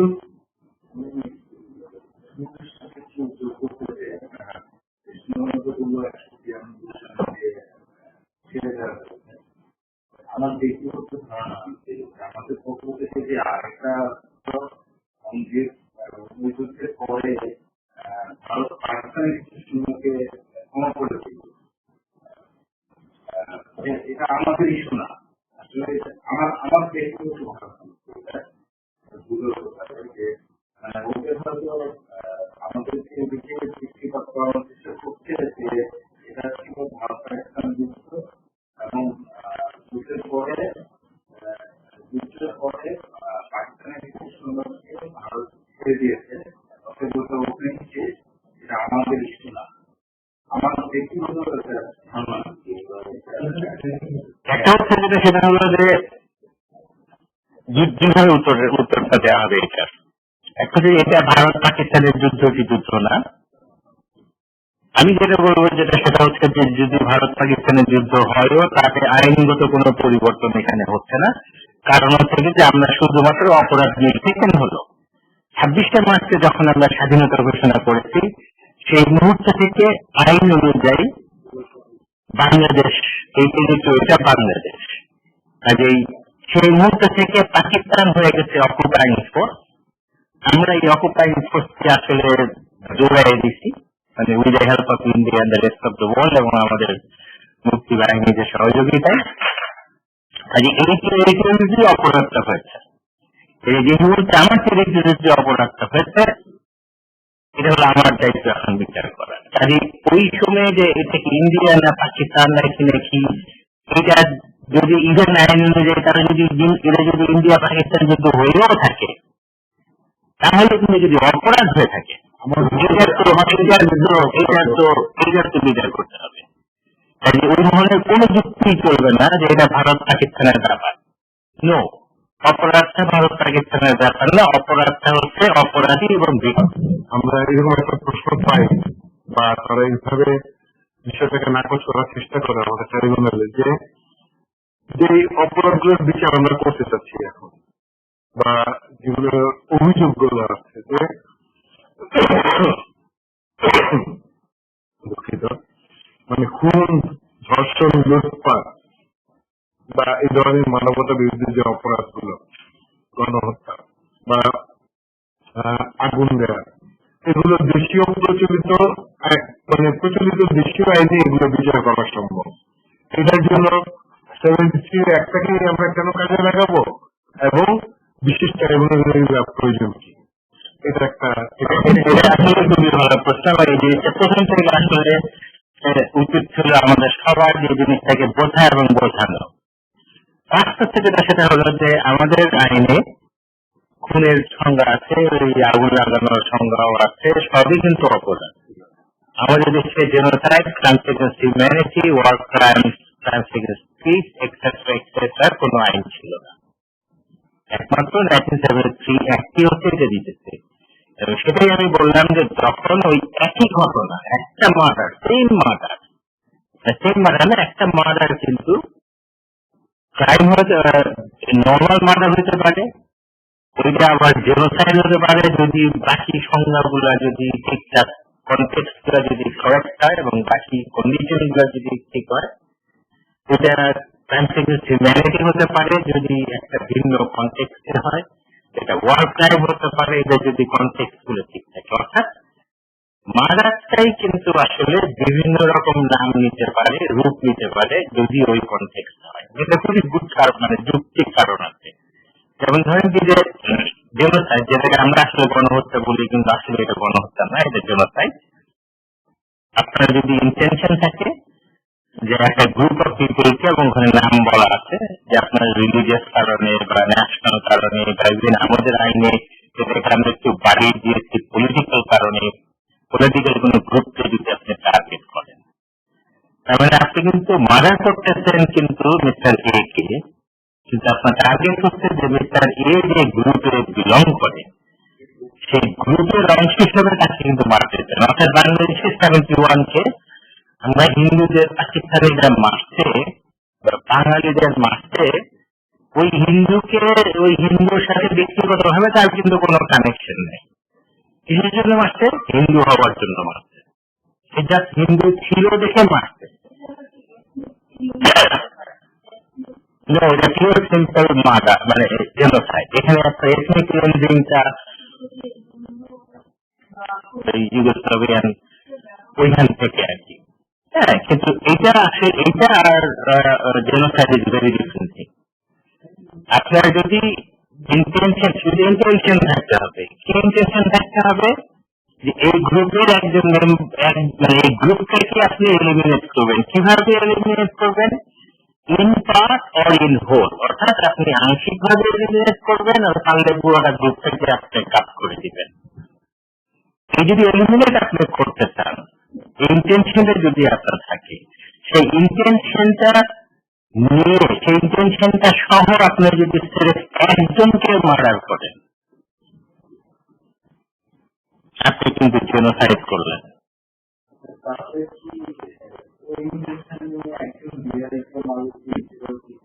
ওই ইন্টেনশনটা থাকতে হবে। ইন্টেনশনটা শুধু যে কারণে আমরা বলতেছি যে এখানে ইন্টারন্যাশনাল ক্রাইম হয়নি, কারণ ওই কনটেক্সটটা ছিল না। এই ধরনের কোন এভিডেন্স নাই যে যে কোথাও কোনো সিদ্ধান্ত নাই, কোথাও কোনো প্ল্যানিং নাই। যেমন অন্যান্য ক্রাইম হতে গেলে আপনাকে প্ল্যানিং তো থাকতে হবে, কোনো পরিকল্পনা নাই। বিহারের যে মারা হয়েছে সেটা আসলে খুবই আনফর্চুনেট, কিন্তু এটা স্বতঃস্ফূর্তভাবে হয়েছে। যে ওইটা হচ্ছে যে ইনস্ট্যান্ট রিয়াকশন হয়েছে, যে তারা আগে বিভিন্ন রকম ঝামেলা করেছে, তারা তারপরে তাদের জন্য একটা ঐতিহাসিক ভুল হয়েছে যে তারা আসলে এই পাকিস্তানের মানে এই দেশের পক্ষে না থেকে তারা পাকিস্তানিদের সহযোগিতা করার যে চেষ্টা করেছে, সেখানে একটা রিয়াকশন। এটা হওয়া উচিত ছিল না। আইডিয়ালি এটা মানে একদমই হওয়া উচিত ছিল না, কিন্তু তখন আমরা একটা মারাত্মক রকম ভাবে একটা টার্বুলেন্ট অবস্থার ভেতর দিয়ে যাচ্ছিলাম। তখন কিছু ঘটনা ডেফিনেটলি ঘটে, সাথে এই দুইটাকে তুলনা করতে পারবেন না।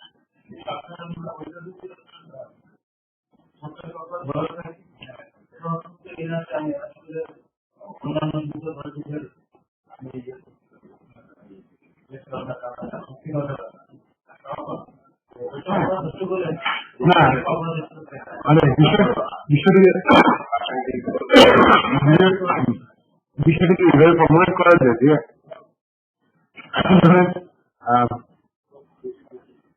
মানে এই ট্রাইব্যুনালে কেউ কি যে মানে কেউ কি জামাতের বা এরকম কেউ যে এরকম অভিযোগ আনতে পারে যে সৈয়দপুরে এতজন বিহারীকে পরিকল্পিতভাবে হত্যা করা হয়েছিল, এরকম মানে একটা আমি বললাম যে এরকম কোন অভিযোগ আনতে পারে। প্রতিযোগীদের কাছে আপনি সব ধরনের অভিযোগই জমা দিতে পারেন। প্রতিযোগী আপনাকে সব ধরনের তথ্য, এরপরে প্রতিযোগী এটা অ্যাকসেপ্ট করবে না করবে, এইটা তো আপনি আর বাধ্য করতে পারেন। আমি নিজে তদন্ত করতে পারবো বা আমি আমার আপনার তো তদন্ত করার ওই আপনারা যারা নিয়োগ করে সেটা পারবো না। একটা হচ্ছে যে আপনার সিভিল সোসাইটি আমরা ইনভেস্টিগেট করা হয়, জার্নালিস্ট ইনভেস্টিগেট করে, কিন্তু প্রত্যেকটি ইনভেস্টিগেট করে। আর আইসিটি যে ইনভেস্টিগেট করে সেটা তো ভেরি ডিফারেন্ট ইনভেস্টিগেশন, তাই না? সেটা হচ্ছে যে ওই ক্লাইমেট করতে হবে।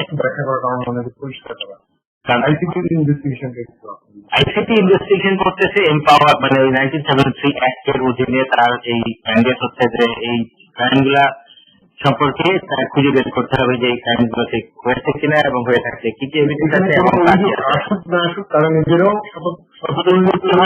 তাদের দায়িত্ব হচ্ছে তাকে 73 অ্যাক্ট হাতে দিয়ে যাচ্ছে। অনেক লোক অভিযোগ করেছে তো, আসলে অনেক লোক আইসিটি কে কি অভিযোগ করেছে, এরপরে আইসিটি কি করতেছে না করতেছে এটা কেবলমাত্র আইসিটি ডিসাইড করবে, বিকজ তারা আসলে জুডিশিয়াল ইন্ডিপেন্ডেন্ট। এবার একটা প্রশ্ন বোধহয় এখান থেকে আসছিল, এখানে কিছু প্রশ্ন এসছে ওই যে আমাদের এর আগে রাষ্ট্রপতির যে বিষয়টা নিয়ে লন্ডন থেকে রানী প্রশ্ন করেছেন যে মানে এই যে রাষ্ট্রপতি যদি কাউকে অ্যামনেস্টি দেন বা কাউকে ক্ষমা করে দেন সেইটাই কি কোনো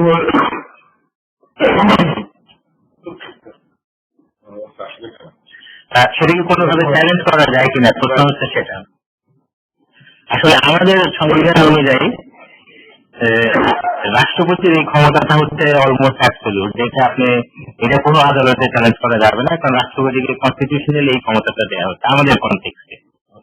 হ্যাঁ, এবং ধরে নেওয়া হচ্ছে যেটা সেটা হচ্ছে যে রাষ্ট্রপতি যেহেতু আমরা আইনের মানে আইনটা কেমন একটা ইউনিক অবস্থানে দিয়েছে যে আমরা ধরে নিচ্ছি যেটা সেটা হলো যে রাষ্ট্রপতি আসলেই কোনো রং করতে পারেন না, কারণ এটা হলো আমাদের বিশ্বাস এবং এটার ভিত্তিতে আমরা আসলে এই ব্যবস্থাটাকে সেভাবে সাজিয়েছি, যে সেটাকে চ্যালেঞ্জ করা যায় না। আর একটা প্রশ্ন আসছে, নো এটা সুপ্রিম কোর্টের পরিষ্কার নির্দেশনা আছে যে সংসদই পারে না, মানে যে সংসদ সংবিধান সংশোধন করতে পারে সেই সংসদও সংবিধানের কিছু কিছু জিনিস আছে যেটা কাজ করতে পারবে না।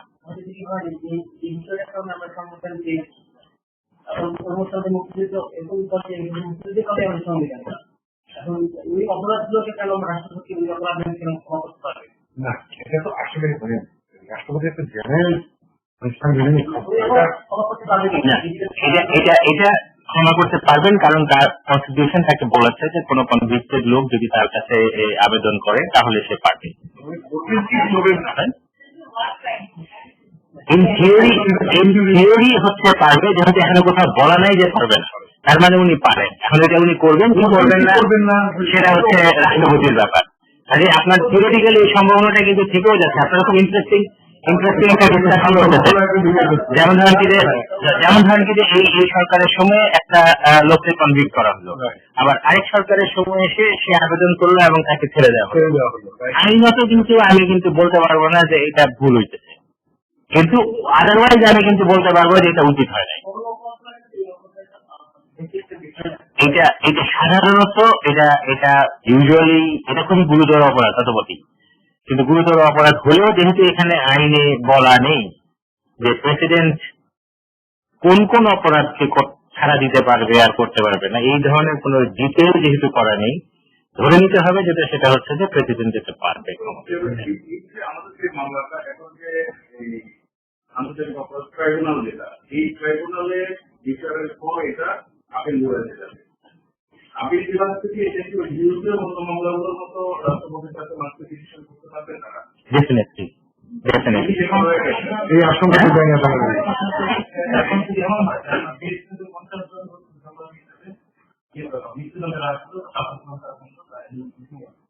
সেক্ষেত্রে 25 জনের রাষ্ট্রপতি এখন আমরা ধরতে পারি বিএনপি ওই সময় তখন তিনি 50 জন দিয়ে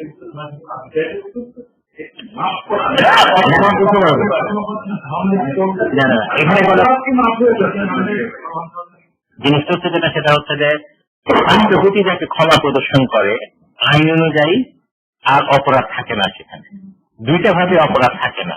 একটা হচ্ছে যদি আপনি সাজাপ্রাপ্ত হয়ে সাজাটাকে যখন আপনি ভোগ করে আসেন, যদি আপনাকে ডেথ পেনাল্টি না দেওয়া হয়, আপনার যদি লাইফ টার্ম দেওয়া হয় বা 5 বছরে 10 বছরে দেওয়া হয়, আইন বলতেছে যে এই 5-10 বছরের পরে আপনি 10 বছর খাটার পরে আপনি কিন্তু নিরপরাধ, মানে আপনি কিন্তু আর ওই অপরাধে আর আপনি অপরাধী না, ঠিক আছে। কিন্তু রাষ্ট্রপতিও কিন্তু যদি ক্ষমা করে ফেলেন তাকে আর ওই কারণে ধরা যাবে না, অন্য কোনো কারণে তাকে ধরেন সেটা আলাদা ব্যাপার, কিন্তু ওই কারণে তাকে ধরা যাবে না। আমাকে রাষ্ট্রপতি ক্ষমা করে দেবেন, এই কারণে আমাকে আর বিচার করতে হবে। কিন্তু আমার সমস্ত রাষ্ট্রপতি বলে নাই যে আমি করি নাই। সে বলছেন যে হ্যাঁ তোমার রায় মানে তোমাকে ফাঁসি দিতে এই জায়গাটা মনে করতে আমি অপরাধী থেকে যাবো।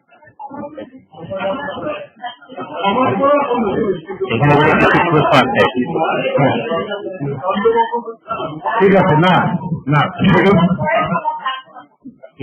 বিষয়টা আসলে মানে আসলে দেখেন, এটা কিন্তু আসলে মানে মানে যে ডিবেটটা এখন হচ্ছে যে নিরুপা বা আরিফ যে প্রশ্নগুলো তুলেছেন বা অন্যরাও তুলছেন, যেগুলো যে আমাদের মানে সংবিধানে যে রাষ্ট্রপতিকে ক্ষমতা দেওয়া আছে মানে কাউকে ক্ষমা প্রদর্শনে, মানে কোনো অপরাধীকে ক্ষমা প্রদর্শনে, সেখানে হয়তো এই সরকারের আমলে কেউ অভিযুক্ত হলো, কেউ যাবজ্জীবন কারাদণ্ড পেল, কিন্তু দেখা গেল যে বিএনপি ক্ষমতা আসার পরে রাষ্ট্রপতি তাদেরকে ক্ষমা করে দিলেন। এরকম ঘটনা ঘটতে পারে, মানে এটার কোনো ইয়ে নাই, মানে অস্বীকার করার কোনো জন্য নেই, এটাই জিয়া বলার চেষ্টা করছিলেন।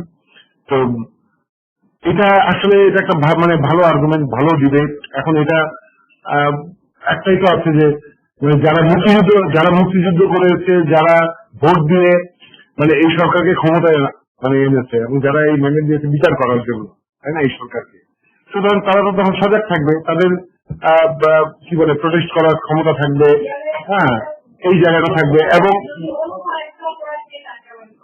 হ্যাঁ তখন তাকে হয়তো সেটা একটা কিন্তু আমার মনে হচ্ছে যে এটা আমার মনে হচ্ছে যে এটা একটু বেশি থিওরিটিক্যাল আলোচনা হয়ে যাচ্ছে, কারণ হচ্ছে যে আরো অনেক পরের ব্যাপার হাইপোথেটিক্যাল, এবং আপনি ওটাও বলা ঠিক না, বাট যাই হোক ঘটনাটা হচ্ছে যেটা হচ্ছে এটা একটু ইন্টারেস্টিং আলোচনা, কিন্তু একটু বেশি মানে অনেক পরের ব্যাপার আসছে, এবং থিওরিটিক্যালি এটা হতে পারে, আইন অনুযায়ী এটা হতে পারে। কয়েকটা প্রশ্ন একটু বাইরে থেকে, মানে আমাদের যে প্রবাসী বন্ধুরা আমাদের সঙ্গে যোগ দিয়েছেন তাদের কিছু প্রশ্ন আছে, যেমন একটা হচ্ছে যে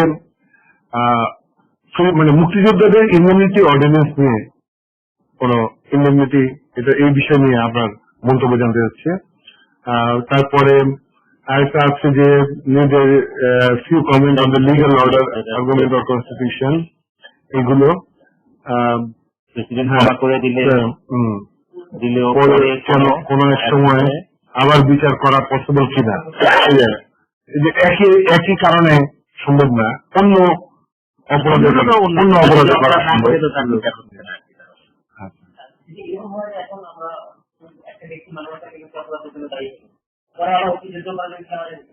আচ্ছা একটু ধরেন, এনি রেফারেন্স ইন দি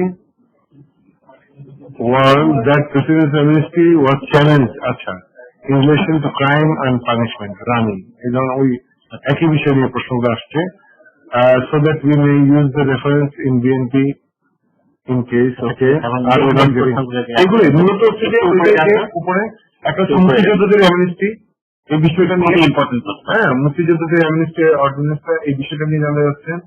আর 2 নম্বর হচ্ছে যে এই আমরা যে বিষয়টা নিয়ে এখন ডিবেটটা করছি সেটারই কিছু,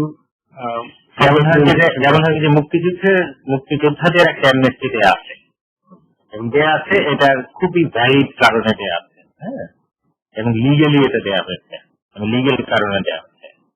মুক্তিযুদ্ধ আসলে শুরুই হয়েছে যখন বাংলাদেশ স্বাধীনতা ঘোষণার পর থেকে, যখন পাকিস্তানি সোলজাররা আমাদেরকে দখল করে রাখে, তখন তাদেরকে ইজেক্ট করতে হয়েছে বাংলাদেশ। আমরা যখন অকুপাইড ছিলাম, অকুপেশনের এগেনস্টে আমরা যে লড়াই যেটা করা হয়, আর্ম লড়াই যেটা করা হয়, সেটা বিভিন্ন আন্তর্জাতিক স্ট্যান্ডার্ড আমরা যদি ইউজ করি, আমাদের রাইট টু সেলফ ডিফেন্স থেকে শুরু করে, কারণ আমাদের যখন সেলফ ডিফেন্সের রাইট আছে, আপনি আমার মারবেন আর আমি বসে বসে মার খাবো, এটা তো হয় না। তাহলে এই সব আইনে স্বীকৃত আছে যে আপনার নিজের রাইট সেলফ ডিফেন্সের একটা অধিকার আছে।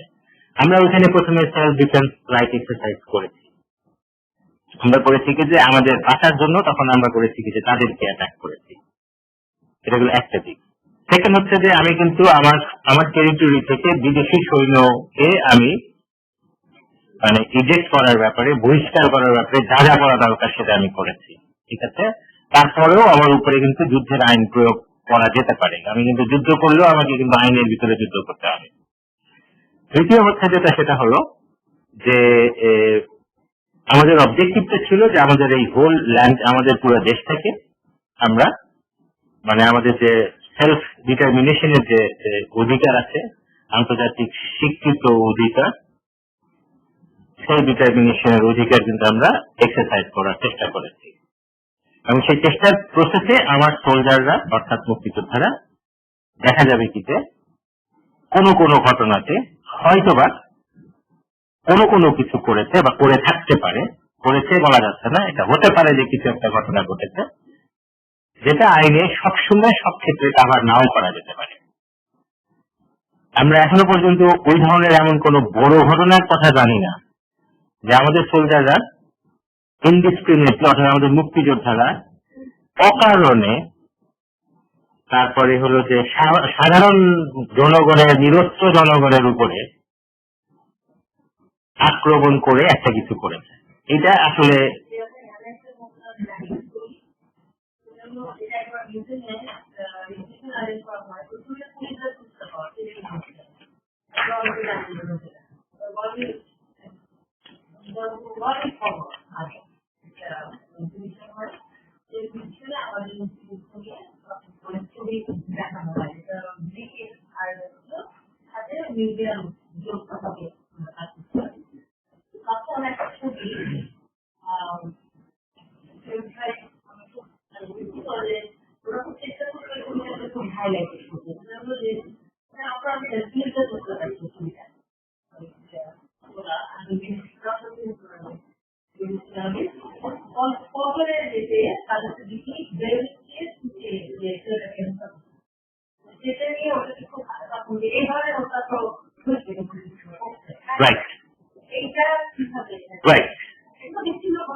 এটা হচ্ছে যে আপনাকে তো ওই কনটেক্সটে আনতে হবে। মানে এটা তো আসলে ওই ক্ষেত্রে, ওই ব্যক্তির ক্ষেত্রে আমার মনে হয় যে যেটা করা হয়েছে সেটা হয়তোবা হতে পারে।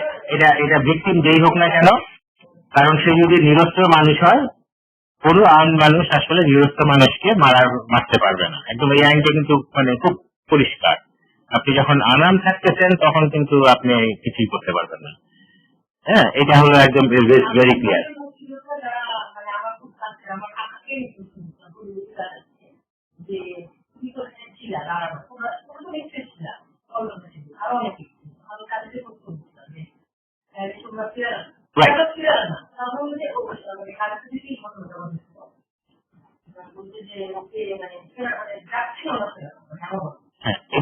এটা আমরা জানি এবং এটা নিয়ে কথা হচ্ছে। একটাই মাত্র এভিডেন্স যেটা হচ্ছে যে কথাটা বারে বারে উঠে আসছে, আমি মনে করি যেটা, সেটা হচ্ছে যে এটা ডেফিনেটলি আমার ব্যক্তিগত ওপিনিয়ন হচ্ছে যে এটা কিন্তু ঠিক হয়নি, ঠিক আছে। এইটাকে আমি আসলে যুদ্ধাপরাধ বলবো কিনা, কারণ যুদ্ধাপরাধ হতে গেলে আমার আরো কিছু শর্ত আছে, আরো কিছু এলিমেন্ট লাগবে আমার এখানে। এখন এটা কি উনি হঠাৎ করে ওইখানে কি করেছেন কিনা,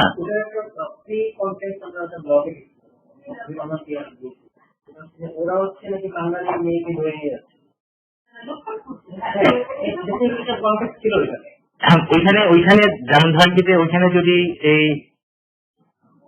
উনি যদি এটা করে থাকে ওনার রাইট টু সেলফ ডিফেন্সের জন্যই হোক, অথবা অন্য একজন কাউকে ডিফেন্ড করার জন্যই হোক, অথবা অন্য কোনো ক্রাইমকে প্রিভেন্ট করার জন্যই হোক, এটা যদি ছেড়ে দিয়ে বলতেছি, এটা এমন একটা কোনো ঘটনা না যেটা নিয়ে আসলে আলোচনা করা যেতে পারে। কারণ হচ্ছে কি যে এটা অ্যাবসলিউটলি এটার কনটেক্সটটা আমরা এখনো জানি না। এবং তারপরেও বলা যেতে পারে যদি মানুষটা আনাম থেকে থাকে, মানে সে যদি আর্ম হতো তাহলে কোনো অসুবিধা ছিল না, কিন্তু যদি সে নিরস্ত্র মানুষ হয়ে থাকে তাহলে একটা যার হাতে অস্ত্র আছে সে লোকের উচিত হবে না একটা নিরস্ত্র মানুষকে মারা।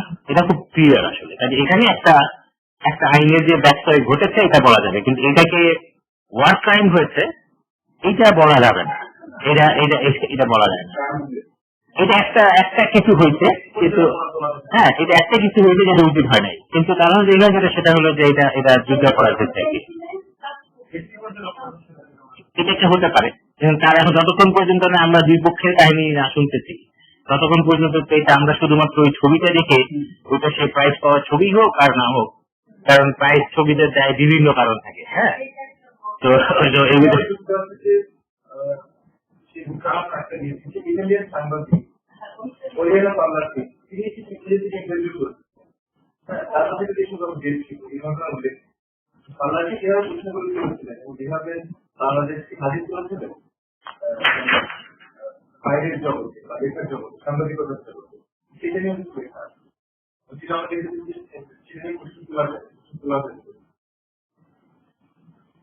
তো কাজেই এগুলো আসলে মানে আমাদের যে স্মৃতিতে ৭১-এ যাদের স্মৃতি আছে এবং ৭১-এ যত ভিকটিম আছে, ৭১-এ যত অপরাধের সাক্ষী আছে, হ্যাঁ দেখবেন যে মুক্তিযুদ্ধ জাদুঘরে তাদের একটা প্রজেক্ট আছে, সেখানে তারা স্কুলের বাচ্চাদেরকে দায়িত্ব দিয়েছে যে তোমার কার কি আছে এটা লিখে নিয়ে আসে, এবং ওরা এগুলো লিখে দিচ্ছে, জমা দিচ্ছে, এগুলো টাইপ করা হচ্ছে, এগুলো প্রকাশিত হচ্ছে এবং এগুলো তার টাইপ করা হচ্ছে। তার ভেতর থেকে বেরিয়ে আসছে যে আসলে কাহিনী কি ঘটেছে। হ্যাঁ, কাজেই সত্যিকারের কাহিনী বেরিয়ে আসছে। তো এখানে মানে এত কাহিনী আছে বাংলাদেশে, যেটা আমরা কোনোদিনই রক্ষা করতে পারলাম না, আমরা সব কোনোদিন সংগ্রহ করতে পারলাম না। আমরা এখানে তো আমাদের অনেক দুঃখ আছে। হ্যাঁ, আমরা কোনোদিন ভিকটিমদেরকে যথোপযুক্ত মর্যাদাও দিতে পারলাম না। আমি যেটা বলি সাধারণত যে আমরা একটা জেনোসাইড ডেও করতে পারলাম না, যে যেদিন আমরা ভিকটিমদেরকে সামগ্রিকভাবে মনে করব।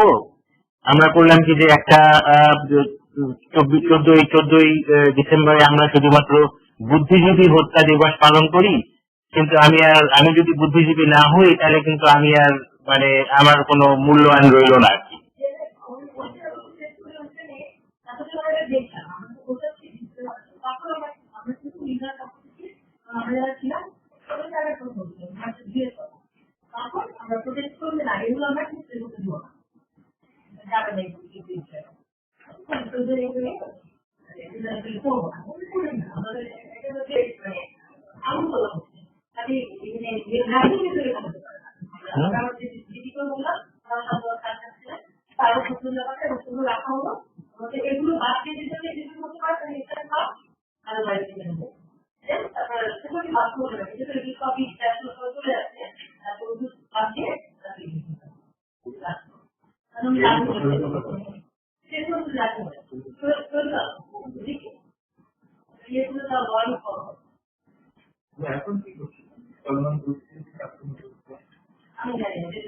আর কি কি কথা আছে এখন, তো ওদের কোনো প্রশ্ন উত্তর বাকি আছে কিনা?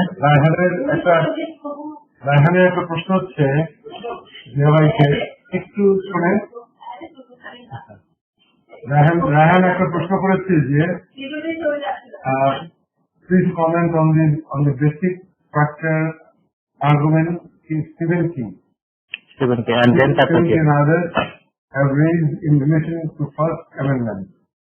ওকে, যে আমরা যে ফার্স্ট অ্যামেন্ডমেন্টের মাধ্যমে আমরা এটাকে যে প্রোটেকশন দিয়ে রাখা হয়েছে সেটার বেসিক স্ট্রাকচারের মানে সেটা আসলে আমরা তো আসলে আমরা তো চাচ্ছিলাম যে যখন কেসগুলো করলো, 3টা কেস করেছে সোফার আই থিঙ্ক, আমরা কিন্তু একদিক থেকে খুব এক্সাইটেড ছিলাম যে জামাত গুলো আসলে আসুক, আমরা তাদের লিগেল আর্গুমেন্ট গুলা শুনতে চাই এবং লিগেল আর্গুমেন্ট আমরা দেখবো যে আমরা কি উত্তর দিতে পারি। কিন্তু আনফরচুনেটলি জামাতের আসলে মানে চিকেনের মতো করে তারা দৌড়টা দিল আর কি, যে তারা ঠিক মতো কেসগুলোকে তাদের কেস থেকে তাদের যে কনফিডেন্সটা নাই, যে তাদের যে নিজেদের উপরে নিজেদের আস্থা নাই লিগালি স্পিকিং, তারা কিন্তু এই কেসগুলো করলো না। সেখানে আমরা একটা আর্গুমেন্ট অ্যাটর্নি জেনারেল অফিসকে আমরা সাবমিট করেছিলাম ফোরামের পক্ষ থেকে। সেটা হচ্ছে আমি চাচ্ছিলাম এই ধরনের একটা অর্ডার সুপ্রিম কোর্ট মানে হাইকোর্ট দেখ আসলে, তাহলে এই প্রশ্নগুলো আর যেন কোনোদিনই না আসে। সেটা হচ্ছে যে ৭১কে নিয়ে, ৭১ যেহেতু আমার বাংলাদেশকে সৃষ্টি করেছে, ৭১ যেহেতু আমার কনস্টিটিউশনকে সৃষ্টি করেছে, ৭১কে আইনগতভাবে আপনি কখনোই চ্যালেঞ্জ করতে পারবেন না, কারণ আপনি ৭১ হচ্ছে আমার সোর্স, 71 হচ্ছে আমার বেসিক একদম সূচনা। তাই আপনি তো আপনার সূচনাটাকে চ্যালেঞ্জ করতে পারবেন না, আপনি তারপরে যা ঘটছে সবই আপনি চ্যালেঞ্জ করেন। তার মানে কনস্টিটিউশনটা আমার আসছে 71 পরে, ঠিক আছে, এবং 71 কারণে আমার কনস্টিটিউশনটা আসছে। তারপরে সরকার টরকার যা হচ্ছে সব হলো তার উপরে আর কি। তাই 71কে আইনের উপরে রাখতে হবে, অর্থাৎ 71কে আইনগত ভাবে আপনি কোনো চ্যালেঞ্জ করতে পারবেন। এই আর্গুমেন্টটা কিন্তু আমরা দিয়েছিলাম, কিন্তু তারা তো আসলে ওই আর্গুমেন্টের মানে তারা তো সুযোগই হলো না।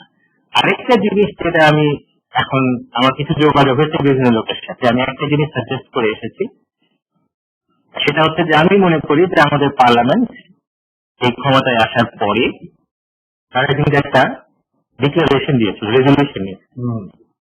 সেই রেজলিউশনটা হচ্ছে যে বিচার করতে হবে। হ্যাঁ, এটা একদম ইউনিভার্স একটা রেজলিউশন দিয়েছে, ঠিক আছে।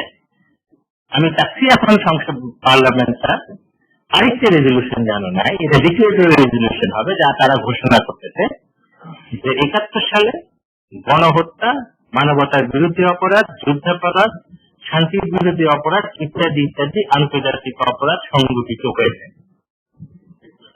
এই ধরনের একটা ডিক্লারেশন আমি চাই যে আমাদের সংসদরা যেন এটা নেয়। তাতে আমরা কি সুবিধাটা পাবো? তাতে যেটা লিগেল সুবিধাটা পাবো সেটা হলো যে আমার কোর্টের আইসিটির জীবনটা একটু সহজ হয়ে যাবে, এবং এই পার্লামেন্ট কিন্তু এই ধরনের ঘোষণা দিয়ে রেখেছে। যেমন ধরেন যে আমেরিকান পার্লামেন্ট বলছে ওই দেশে একটা জেনোসাইড হয়েছে, এটা হচ্ছে আপনার আর্মেনিয়ান জেনোসাইড হয়েছে বলে, এরকম অনেক দেশের পার্লামেন্ট, ইউরোপিয়ান পার্লামেন্ট ঘোষণা করে দিয়েছে যে ওই সময় ওই পিরিয়ডে যেটা হয়েছে সেটা আর্মেনিয়াতে জেনোসাইড হয়েছে। এরকম সারা পৃথিবীতে বহু দেশে এরকম পার্লামেন্ট ঘোষণা দিচ্ছে। এটা কিন্তু আইনগত কোনো এটার বাধ্যবাধকতা নেই, কারণ পার্লামেন্ট তো কোর্ট না। কিন্তু তারা জনপ্রতিনিধি হিসাবে, জনগণের প্রতিনিধি হিসাবে তারা কিন্তু একটা ঘোষণা আনতে পারে, দিতে পারে যে আমার এখানে যা ঘটেছে আমরা মনে করি এটা গণহত্যা, যুদ্ধাপরাধ ইত্যাদি ইত্যাদি। তারপর যে আমার আইসিতে কিন্তু এগুলোকে আবার বিবেচনা করবে না। তারা কিন্তু কাউকে শাস্তি দিতে গেলে দেশের একটি প্রমাণ সহ ওইটার ভিতরে তাকে ফিট করাতে হবে, না হলে তাকে শাস্তি দিতে পারবে না ওই ব্যক্তিটাকে। এটা হলে হবে কি যে এই যে রাজনৈতিক ভাবে যে ধরনের অ্যাটাকটা হচ্ছে যে আসলে এখানে কিছুই ঘটে নাই, 71 কিছুই হয় নাই, 71 কোনো যুদ্ধাপরাধ হয় নাই, 71 এইটা হয় নাই, 71 সেইটা হয় নাই, এই ধরনের জিনিসগুলার প্রবণতাটা কমে আসবে। কারণ তখন আমার এটা সেখানে হচ্ছে যে তখন কোর্টও কিন্তু আসলে ওইটা ব্যবহার করতে পারবে রেফারেন্স হিসাবে, যে আমার আমার আমার পার্লামেন্ট বলতেছে যে এখানে এটা হয়েছে, বা তারা জায়গায় আমি বলতেছি, আমি অবভিয়াসলি দেখবো যে তুমি এটার ভিতরে জড়িত ছিলা কিনা। কিন্তু তখন আপনাকে ওই ওই ওই অ্যাটাকটা মানে মোটামুটি ডিসট্রাক্ট করা যাবে, মানে ওখান থেকে একটু মানে ডিসট্রাক্ট করা যাবে বলে আমার মনে হচ্ছে। তো এইটা আপনারা দেখছেন যে এটা সামহাও এটা মানে কিভাবে আরো কিছু পার্লামেন্টারিয়ানকে কনভিন্স করা যায় কিনা, যার মাধ্যমে একটা রাস্তা মানে একটা আশাদায়ী একটা বিষয় বলতে আমি এই সময়কালে আপনার এই আমাদের এই যে আন্তর্জাতিক অপরাধ ট্রাইব্যুনাল গঠনের পরে জামাতের পক্ষ থেকে যতগুলো মামলা হয়েছে হাইকোর্টে, এবং তারপরে ওরা আবার মামলাগুলো তুলে নিয়ে এসছে। আসলে এগুলোর কোনোটার উদ্দেশ্য কিন্তু মামলাগুলো চালানো ছিল না। ওরা বেসিক্যালি চেয়েছিল যে এগুলোর একটা জনমত তৈরি করার একটা প্রক্রিয়া ওদের, যে ওরা কিন্তু কোর্টে গিয়েছে, কোর্টে যে ওদের সাবমিশনটা দিয়েছে, ওদের যুক্তি তর্কগুলো তুলে ধরেছে, এবং মিডিয়া কিন্তু এগুলো ফলো করে প্রচার করেছে। কিন্তু যখনই সরকার পক্ষের যুক্তি তর্ক উপস্থাপন করতে যাবে তার আগে তারা মামলাগুলো তুলে নিয়ে, ফলে দেখা গেছে যে এই সমস্ত ক্ষেত্রে তারা আসলে মিডিয়াটাকে, কোর্টটাকে ব্যবহার করেছে তাদের ক্যাম্পেইনের জন্য, তাদের ক্যাম্পেইনের সাথে, তাদের যুক্তিগুলো তুলে ধরার সাথে, এবং মানুষজনকে বিভ্রান্ত করার জন্য। জামাত এটা করবে, কারণ এটা তার তো আসলে ধরেন এই জীবন মরণ প্রশ্ন, মানে একটা ওদের মূল নেতাদের ধরেন জীবন মরণ প্রশ্ন, ওদের দলের অস্তিত্ব, দলের উপরে যে একটা বড় আঘাত আসতেছে সেটা একটা প্রশ্ন, এবং সামগ্রিকভাবে বাংলাদেশে এই যে ডানপন্থী আন্দোলন যারা মুক্তিযুদ্ধ বিরোধিতা করেছিল তাদের আপনার এক ধরনের কি বলে নৈতিক পরাজয়ের একটা জায়গায় চলে আসতেছে। সেই জায়গাতে তারা এরকম নানা রকম খেলা খেলবে, এটা নিয়ে আমাদের পরিষ্কার থাকা দরকার, ফলে আমরা যাতে এই ক্যাম্পেইনটা প্রচার করতে পারি, মানে জবাব দিতে পারি। আর আমার মনে হয় যে আমরা মোটামুটি যদি কোনো কারো কিছু প্রশ্ন থাকে, তারপর আমার মনে হয় যে অন্তত এই সুযোগগুলো আমাদের আইপিএস এর সবসময় থাকছে। তারপরে আমার মনে হয় যে কথাবার্তাতেও আমাদের মেইন চালাচালিত যে প্রশ্নটা এসছে বারবারই, এবং যেটা ইন্ডিয়ার বেশ বড় সড়ো করে লিখেছে যে আসলে আমরা কিভাবে এই প্রক্রিয়ায় অবদান রাখতে পারি, আমরা কিভাবে এই প্রক্রিয়ায় অবদান রাখতে পারি, যেটা আসলে এই ওয়ার্কশপের এটা একটা মূল জায়গা যে আমরা ইন্ডিভিজুয়াল বিভিন্ন জন বিভিন্ন জায়গায় আছি বিভিন্ন ভাবে, কেউ সাংবাদিক, কেউ চাকরিজীবী, কেউ শিক্ষক, কেউ ব্যবসায়ী, রাজনৈতিক কর্মী, বা কেউ আইনজীবী। আইনজীবীদের আমরা বুঝি যে আইনজীবী ভাইরা তারা তাদের মনে করে এক ধরনের সাপোর্ট দিতে পারবেন। আপনারা সম্প্রতি দেখেছেন যে আমরা লেখাটা আমাদের মিডিয়া আর্কাইভে আছে, স্বাধীন মালিক একটা লেখা লিখেছে যে আমরা অসন্তুষ্ট, প্রথম আলোতে এবারে প্রতিষ্ঠা বার্ষিকী সরকারে ছাপা হয়েছে। এমন জিয়া ভাই আছেন বা বাইরেও কিন্তু প্রবাসী অনেক বাঙালি আছেন যারা আন্তর্জাতিক আইন মানে অপরাধ আইন এগুলো নিয়ে কাজ করেন, এগুলোর সম্পর্কে বিষয় তাদের সহযোগিতা নেওয়া, বা ধরেন বিভিন্ন জায়গাতে প্রসিকিউশন টিম শুধু একটা না, তাই না, মানে আরো অন্যান্য জায়গাতেও কিন্তু মানে সাধারণ নাগরিকদের বা সিভিল সোসাইটিকে জড়িত করা, সংশ্লিষ্ট করা, তাদের বুদ্ধি পরামর্শ নেওয়া, বা সব জায়গাতে প্রত্যেকটা গভর্নমেন্টের এই ধরনের প্রত্যেকটা পিছনে যে একটা বড় সাপোর্ট দরকার পরামর্শ নেওয়ার জন্য। কারণ অনেক ক্ষেত্রে দেখা যায় যে গভর্নমেন্ট কিন্তু অনেক ক্ষেত্রে গুপডেট করে ফেলে, আমরা দেখি, এবং তাদেরকে উদ্ধার করার জন্য তখন আমাদেরকে যে মাঠে নামতে হয়। কিন্তু আমরা হয়তো এই কাজটা আমরা করে যাবো, আমাদেরকে কোনো কেউ দায়িত্ব না দিলেও প্রসিকিউশন টিমের কাছে আমরা বারবারই গেছি, সুমন গেছে, আমিও কথা বলেছি যে আপনাদের কি ধরনের সাহায্য লাগবে আমাদেরকে বলেন, আমরা কিভাবে আমরা এই ধরনের সাপোর্ট আপনাদের দিতে পারি। ওরা বলেছেন যে ঠিক আছে প্রয়োজন হলে বলবো, কিন্তু এখনো আমরা জানি না ওনাদের নিজেদের কাছে কি আছে, সেটা হয়তো আমাদের সঙ্গে সবটা শেয়ার করবেন না, প্রয়োজন নাই, কিন্তু কি লাগবে, আমরা কি ওনাদেরকে সাহায্য করতে পারি সেটা কিন্তু ওনারা সহজে বলতে পারেন। আমি জানি না ধরেন আসলে বলতে পারেন কিনা। এরকম কিছু জায়গা আছে আমাদের জিয়াবাদের কাছে আমরা শেষ কনক্লুডিং কিছু জিনিস আমরা জানার চেষ্টা করি যে আসলে আমরা কিভাবে এই প্রক্রিয়ায় সাহায্য করতে পারি, আমরা কিভাবে ভূমিকা রাখতে পারি, যদি আমাদেরকে কেউ না ডাকে তারপরে আমরা কিভাবে রাখতে পারি, সেই জায়গাটা পরিষ্কার করা এবং আমাদের নিজেদের কাজের জায়গাটাকে চিহ্নিত আপনারা কমিউনিকেট করতেছেন, এই ব্যাপারে আপনারা জানতে চাইতেছেন, কমেন্ট করতেছেন, পার্টিসিপেট করতেছেন, এটাই কিন্তু একটা বড় ওয়ে অফ মানে পার্টিসিপেশন।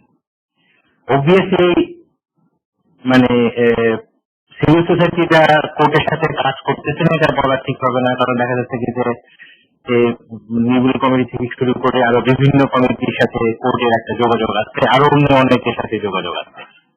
যেটা প্রথমে বললাম যে অনেকের সাথে মানে পাবলিকলি যোগাযোগ আছে, অনেকের সাথে প্রাইভেটলি যোগাযোগ আছে। এখন আমাদের প্রত্যেকেরই কিন্তু ভূমিকা আছে, আপনারা যেভাবে অ্যাপ্রোচ করা হচ্ছে আমরা কিন্তু তারা আমাদের অস্তিত্বটা ফোরামের অস্তিত্ব সম্পর্কে ওই ট্রাইব্যুনালের মোটামুটি প্রেসিডেন্ট থেকে শুরু করে মানে চেয়ার থেকে শুরু করে বাকি সবাই কিন্তু জানে, এবং আর্কাইভটাও তারা জানে, খবর তারা পেতে পারে, এবং তারা ওই অংশটুকু ইউজ করে যে আর্কাইভে কি আছে না আছে এটা কিছুটুকু দেখে তারা। আমরা কিন্তু যখন এই যে জামায়াতিরা যখন করেছে কি বলে পিটিশন যখন করেছে তখন ফোরামের যে লিগ্যাল একটা টিম করা হয়েছে, সেই টিম কিন্তু আসলে তাদেরকে হেল্প করেছে, মেসেজ পাঠিয়েছে, কোঅর্ডিনেট করেছে, এবং চেষ্টা করেছে। পেপার তৈরি করে দিয়েছে, একদম ব্রিফ পেপার তৈরি করে দেওয়া হয়েছে, উত্তর তৈরি করে দেওয়া হয়েছে। এটা আমরা সিভিল সোসাইটিরও করতে পারি, মানে যা করা যেটা আমাদের পক্ষে সম্ভব লিগেল টিম হিসাবে বা অ্যাক্টিভিস্ট টিম হিসাবে।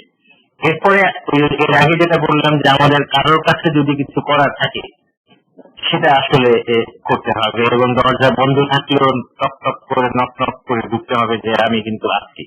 বারবারই চেষ্টা করতে হবে। থার্ড হচ্ছে যেটা, ফোর্থ হচ্ছে হয়তো বা সেটা হচ্ছে যে আমাদের যে যেটা রায়হান বলেছে, আসলে এটা আমরা অলরেডি অনেক আগে আলোচনা করে রেখেছি যে আমরা বাইরে থেকে তো সবকিছু ফলো করতে পারতেছি না।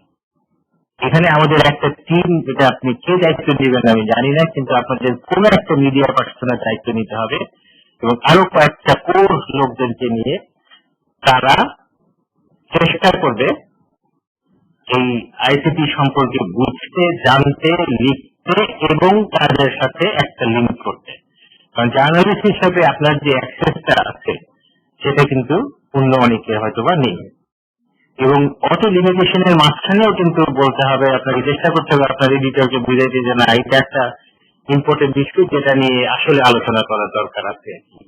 তো মিডিয়া এখনো পর্যন্ত সোফার কোয়াইট মানে রিসেপটিভ বলে আমার মনে হচ্ছে, যে তারা মানে যথেষ্ট না হলেও মোটামুটি কাভারেজ দিচ্ছে আর কি। যদিও যেমন ধরেন কি যে আমাকে একজন আইসিসির খুব সিনিয়র লোক কমপ্লেন করেছে যে তারা মিডিয়া লিখছে যে আন্তর্জাতিক মানে অপরাধ আদালত গিয়ে তদন্ত করতেছে। আসলে আন্তর্জাতিক অপরাধ মানে আইসিটি কিন্তু গিয়ে তদন্ত করে না, তদন্ত করতেছে ইনভেস্টিগেশন কি, কিন্তু মিডিয়াতে লেখা হচ্ছে আন্তর্জাতিক অপরাধ আদালত যেটা আছে আইসিটি গিয়ে তদন্ত করতেছে। আইসিটি এখানে যাচ্ছে, আইসিটি ওখানে যাচ্ছে, আইসিটি যাচ্ছে না। আইসিটি মানে হলো তিনজনের যাদের যে কোর্টটা সেটা হলো আইসিটি, বাকি হলো এটা হলো তদন্ত, এটা হলো প্রসিকিউশন টিম অফ আইসিটি, তারা কিন্তু আইসিটি না। এই যে মানে চিন্তার যে একটা মানে যে ভাবটা, যে এটা যখন ইংরেজিতে যখন যাচ্ছে বা এটা যখন সারা দুনিয়াতে যাচ্ছে, ধারণাটাকে পরিষ্কার রাখা, ধারণাটাকে পরিষ্কার রাখাটা কিন্তু খুবই দায়িত্ব। কারণ এটা আপনারা লিখতেছেন পৃথিবীর বাংলাদেশের সবাই এবং বাংলাদেশের বাইরে যারা আপনার পত্রিকা পড়তেছে তারা কিন্তু বুঝতেছে যে আইসিটি বুঝে হাতে হাতে এটা চলে গেছে। বলা হয় যে আইসিটি তদন্তকারী টিম গেছে, তাহলে কিন্তু কারেক্ট রিপোর্টিং হয়। হ্যাঁ, কিন্তু আইসিটি গেছে এটা বললে কিন্তু এটা রং রিপোর্টিং হচ্ছে। এটা শুধুমাত্র এই পারসেপশনটা যদি থাকে আর কি, এবং আমি যে লোক অভিযোগ করেছে আমি তাকে বলেছি যে এটা তখন দায়িত্ব হলো আপনাদের। কারণ আপনাদেরকে আমরা রিকোয়েস্ট করেছি যে আপনারা অন্তত পক্ষে একটা মানুষ ডেজিগনেট করেন যে এই কোর্টের স্পোকসপারসন হিসাবে বা কমিউনিকেশন অফিসার হিসাবে কাজ করবে, যার আইন মানে international law, international criminal law এবং কমিউনিকেশন সম্পর্কে, কোর্টের প্রসেস সম্পর্কে প্লাস কমিউনিকেশন সম্পর্কে যার একটা ধারণা আছে। হ্যাঁ, যে আসলে মিডিয়াকে ফেস করতে পারবে এবং যে মিডিয়ার প্রশ্নগুলোর একটা সুন্দর উত্তর দিতে পারবে, এই ধরনের একটা মানুষ আপনাদের দরকার। কারণ খুব স্বাভাবিকভাবেই যেখানেই এই ধরনের অপরাধ নিয়ে আলোচনা হয়, যে আদালতেই হোক না কেন পৃথিবী, সেটা নিয়ে পৃথিবীর একটা ইন্টারেস্ট থাকে। ঠিক যেভাবে এটা যে কারণে ইন্টারন্যাশনাল ক্রাইম বলতে, ঠিক একইভাবে এটার ইন্টারেস্টও কিন্তু ইন্টারন্যাশনালি থাকে। কাজে আমি দেখেছি যে ওই যে অনেকে একজন একটা লিগাল এক্সপ্লেনেশন দিচ্ছে আইবিএর পেপারের উপরে, যে তারা আমাদের ব্যাপারে মাথা ঘামাচ্ছে, যেটা অনেক সময় সরকারও বলে আর কি। এইটা আসলে বলাটা ঠিক না। কারণ আমি একদিক থেকে ইন্টারন্যাশনাল ক্রাইমস এর কথা বলবো, আবার ইন্টারন্যাশনাল কমিউনিটি আমার ব্যাপারে ইন্টারেস্টেড হবে না বা তারা আমার ব্যাপারে মাথা ঘামাচ্ছে, এইটা বলা ঠিক হবে না। তারা মাথা ঘামাবে কারণ এটা হচ্ছে যে তারাও কনসার্ন থাকতে পারে, কারণ এই জন্যই তো ইন্টারন্যাশনাল। তারা মাথা ঘামালে কোনো সমস্যা নেই, এটা আমাদের দায়িত্ব হচ্ছে আমরা যেন মেসেজটা কারেক্টলি দিতে পারি। তো এটা সামথিং লাইক আপনারা কিন্তু যারা মিডিয়াতে আসছেন তারা কিন্তু রেজ করতে পারেন যে আসলে কোর্টের মানে ইভেন আপনারা যখন কোর্টের সাথে ইন্টারঅ্যাক্ট হচ্ছে আপনারা বলেন যে ভাই আপনারা কিন্তু একটা লোককে সাক্ষী দিয়ে এটারে রাখেন যে লোক আসলে মিডিয়ার সাথে পৃথিবীর সাথে এই কোর্টের লিঙ্ক পার্সন হিসাবে কাজ করবে আর কি।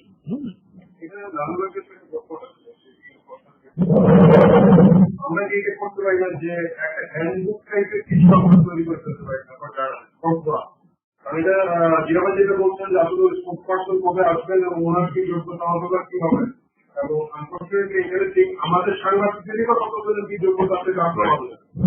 এই জায়গায় আমরা যদি একটা কাজ করা যেতে পারতো ওয়ার্কশপের প্রশ্ন করে দেখা যায় যে কনফার্ম রিপোর্টার আছে আপনি ঠিক আছে সাংবাদিক যাওয়া হবে দুপুরে খাওয়া আমাদের না তাই তাই আমরা যদি হ্যান্ডবুক টাইপের করে ফেলতে পারি এবং এখানে আমরা এবং টার্ম গুলোকে যদি পরিষ্কার করে দিতে পারি টার্ম গুলো এগুলো এই পুরো জিনিসটা আসলে কি 2 নম্বর অনেক আগে 2 নম্বর করে কি জানো না 2 নম্বর কোন জায়গায় এই টোটাল জিনিসটা একটা কনসেপ্ট আমরা সাংবাদিকদের কাছে সব ভালো ভালো ভালো আমার মনে হয় খুবই ভালো প্রস্তাব। আমার মনে হয় যে আমরা ভালো প্রস্তাব এবং এটা আমরা যেহেতু এখানে আলোচনা হলো এবং আমাদের সঙ্গে যারা বাইরে আছে তারাও বিষয়টা নিয়ে আমি আবারও মানে আমার মনে হয় দুঃখিত আমি মনে প্রথমে প্রশ্নটা তুলে ধরি যে আরেক যেহেতু যে প্রশ্ন একটা প্রশ্ন না আসলে একটা প্রস্তাব উত্থাপন করেছেন এইরকম যেহেতু সাংবাদিকদের আমরা ওয়ার্কশপ করার চিন্তা করছি অনেক ক্ষেত্রে এটা ঠিক সফল হয় না কারণ আমরা যে ধরনের সাংবাদিকদের চাই তাদেরকে হয়তো ওই হাউস থেকে পাঠানো হয় না এবং এখানে সাংবাদিক বদলাবেও এবং আজকাল ফ্রিকুয়েন্টলি সাংবাদিকরা তার মানে জব বদলাচ্ছে মানে জায়গা বদলাচ্ছে মানে অফিস বদলাচ্ছে তো ফলে দেখা যাবে যে আজকে যে যাকে আমরা দায়িত্ব দিয়েছি 2 দিন পরে সে চলে গেছে আরেক জায়গাতে আমাকে এখানে নতুন আরেকজন লোক নিতে হচ্ছে।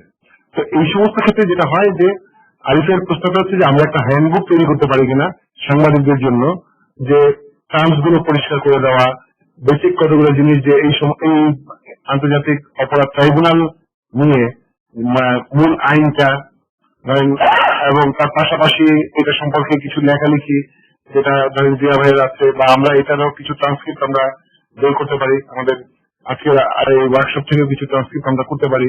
তারপরে আমরা রিলেটেড আরো আমার মনে হয় আলোচনা আমাদের আসবেও মিডিয়া আর্কাইভেও আমাদের অনেক জিনিস আছে যেখান থেকে আমরা এই বিষয়গুলো নিয়ে আসতে পারি সাংবাদিকদের এই বিষয়টা বোঝা আন্তর্জাতিক অপরাধ ট্রাইব্যুনালটা সম্পর্কে বোঝা এটা প্রসিকিউশন টিমটার কাজ কি সেটা বোঝা এটা তদন্ত দলের কাজটা কি মানে সেটা বোঝা মানে প্রত্যেকটা যে ভিন্ন ভিন্ন জায়গা ভিন্ন ভিন্ন ক্ষেত্র এবং সেটা বোঝা জানা আমার মনে হয় এরকম একটা আমরা করতেই পারি এবং এটা আমাদের আইসিএস থেকে আমাদের যেহেতু এই রিসোর্স আছে অলরেডি ইতিমধ্যে আছে এবং আমাদের খুব বেশি হয়তো কাজ করা লাগবে না এটা এক ধরনের নানা জায়গাতে আমাদের ছড়িয়ে ছিটিয়ে আছে এগুলোকে গুছিয়ে একটা জায়গায় নিয়ে আসা হয় আমরা একটা 2-3 জনের একটা টিম করে করতে পারি। সেক্ষেত্রে আমাদের লিগাল টিমে যারা আছে বা ওই যারা অনলাইনে কিন্তু অনেকেই থাকেন রেগুলার এমন কিছু করা যায় না জানলে চাইলে করতে পারবে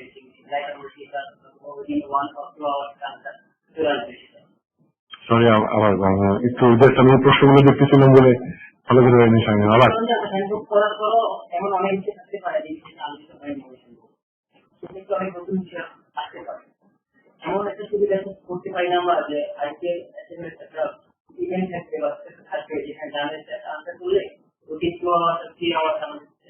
সেটা তো অবশ্যই আমাদের তো মানে সবসময় কেউ না কেউ অনলাইনে থাকে এবং আমরা প্রতিদিনই যে পরিমাণ মেইল চালাচালি করি পরস্পরের মধ্যে এবং আমরা এটা সহজে তৈরি করতে পারি স্বামীনেরও এটা একটা প্রস্তাব যে হ্যান্ডবুকের বাইরেও হয়তো নতুন নতুন অনেক ইস্যু আসবে যেগুলো সাংবাদিকদের হয়তো জানা বোঝার জন্য প্রয়োজন হবে এবং আমাদের ওয়েবসাইটে আমরা এরকম একটা জায়গা তৈরি করতে পারি কারণ আমাদের মধ্যে কথা হচ্ছে না আমাদের আইসিএসএফ এর একটা ইংরেজি ব্লগ আছে আমরা একটা বাংলা ব্লগ করার চিন্তা করছিলাম কারণ বাংলা ব্লগটা হলে যেটা হয় যে আমাদের অনেক ক্ষেত্রে ইন্টারেকশনটা কম হচ্ছে মানে ইংলিশ ব্লগে বাংলা ব্লগ হলে হয়তো আমাদের ইন্টারেকশনটা আরো বাড়বে এটা আমরা ভাবছিলাম তো এগুলো নিয়ে আমরা চিন্তা করছি এবং আশা করছি আমরা এই কাজগুলো করব আর আরো কতগুলো বিষয়ে ধরেন আমাদের চিন্তা ভাবনার মধ্যে আছে কিন্তু মূল যে জায়গাটা বারবারই যে প্রশ্নটা এসছে ধরেন ইন্ডিয়ারও এই প্রশ্নটা করলো আপনারা দেখেছেন মেইলটা যে আমাদের ঢাকায় লোক সংখ্যা তুলনামূলকভাবে কম আমরা অধিকাংশ চাকরিজীবী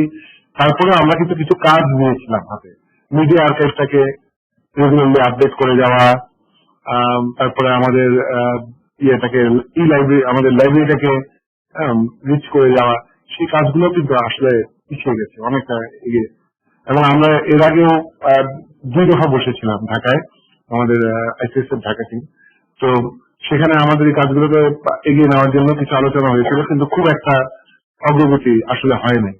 তা আমার কাছে আমরা বাইরেও একটু আগে আরিফের সঙ্গে কথা হচ্ছিল যে আমরা এটাকে একটা প্র্যাকটিক্যালি কিভাবে এটা সম্ভব, কিভাবে করলে এটা ভালো হবে, এবং এই কাজটা আমাদের করতে হবে, এটা কোনো বিকল্প নাই। কারণ আমরা যতই বলি না কেন, আমরা যতই জামাতিদের প্রচারে ক্ষিপ্ত হই, ক্ষুব্ধ হই, কোনো লাভ হবে না বাস্তবে যদি আমরা কিছু না করি, আমরা যদি বাস্তবে কিছু কাজ না করি, তাই না? আমরা ক্ষিপ্ত হইলাম, দুটা ব্লগ লিখে ফেললাম, দুটা গালি দিয়ে ফেললাম, কোনো লাভ হবে না যদি আমি আমার মিডিয়া আর্কাইভটাকে রিচ না করে যাই, আমার লাইব্রেরিটাকে রিচ না করে যাই, যেটা আমার ভবিষ্যৎ প্রজন্ম জানবে। তাই যে আপনি সাংবাদিকরা, তাদেরকে আমরা সবসময় কষ্ট করি যে ভাই প্লিজ তোমরা আমাদের ব্লগ মেম্বার হও, তোমরা আমাদের ওয়েবসাইটে যাও, এখানে সব পাবা, মানে তাদেরকেও সঙ্গী করা। আমার মনে হয় যে এই কাজগুলো আমরা অবশ্যই করতে পারি। হ্যান্ডবুকটা কিন্তু আমরা এর আগে আমাদের চিন্তার ভিতরে ছিল, কিন্তু ঘটনা হলো সবাই তো আসলে এখানে মানে স্বেচ্ছাভিত্তিক অবস্থা, যতটুকু সময় সম্ভব ততটুকু দিচ্ছে, এবং যা হচ্ছে আমি কিন্তু আসলে মোর দ্যান প্লিজ। আমরা কিন্তু এই যা কাজ হচ্ছে এটা কিন্তু আপনি মানে মানে পয়সা দিয়ে কিন্তু এই কাজগুলো করা যেত না, কিন্তু প্রত্যেকে কাজ করতেছে একদম তাদের একেবারে হার্টের ভেতরে জিনিসটা আছে দেখে তারা এটা করতেছে। এবং আজকে আপনারা এতক্ষণ সময় দিচ্ছেন, এটা কিন্তু এটার সাথে মানে আপনাদেরকে পয়সা দিয়ে কাউরে এতক্ষণ ধরে রাখা যেত না, কিন্তু এটা হচ্ছে আপনার হার্ট আপনাকে টেনে নিয়ে আসছে এখানে। প্র্যাকটিক্যালি ডেফিনেটলি একটা ভেরি গুড আইডিয়া, যেটা আমাদের ভুলে গেছিলাম আমরা, আবার আপনি মনে করেছিলেন যে এটা আমাদের একটা হ্যান্ডবুকের দরকার আছে।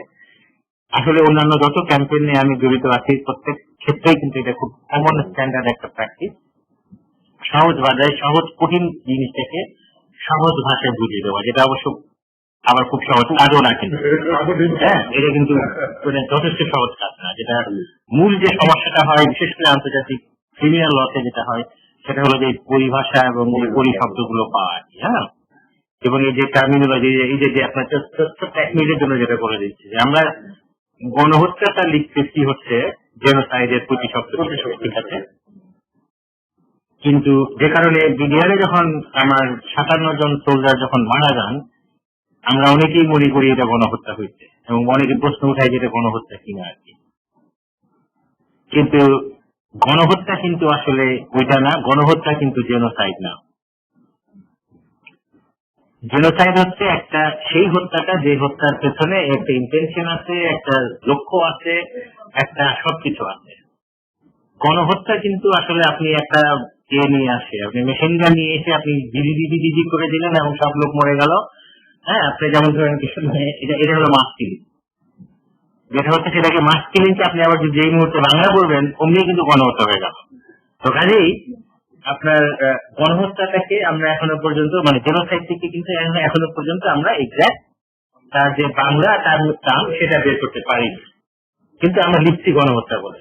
এবং তার মাঝখানে যে ধারণাটা হচ্ছে বারে বারে একই কথা লেখার কারণে যে মানুষ মনে করছে যে অনেক অনেক লোককে মারতে হবে তারপরে হলো গণহত্যা হবে, এবং এইটা একটা বড় সমস্যা হবে এই ট্রাইব্যুনালে। কারণ যখন দেখা যাবে কি যে একটা মিস্টার এ আসলে মাত্র 2টা মানুষ মারছে বা 2টা মানুষ মারার নির্দেশনা দিচ্ছে, অথবা মেকানিজম করছে যে যেখানে 4টা মানুষ মারা যায়, বা 30টা মানুষ মারছে, 30টা মানুষ মারে তো আপনি গণহত্যা হয় না, আপনারে তো মানে অনেক লক্ষ লক্ষ লোককে মারবেন তবে না গণহত্যা হয়। এই যে ভুল ধারণাটা আর কি, এবং এই যে গণহত্যা শব্দটাকে আমরা যে না বুঝে আমরা ব্যবহার করতে করতে করতে এমন একটা পর্যায়ে নিয়ে গেছি যে এখন এইটাকে এই ট্রাইব্যুনাল এখন এর প্র্যাকটিক্যাল প্রবলেমটা ফেস করবে।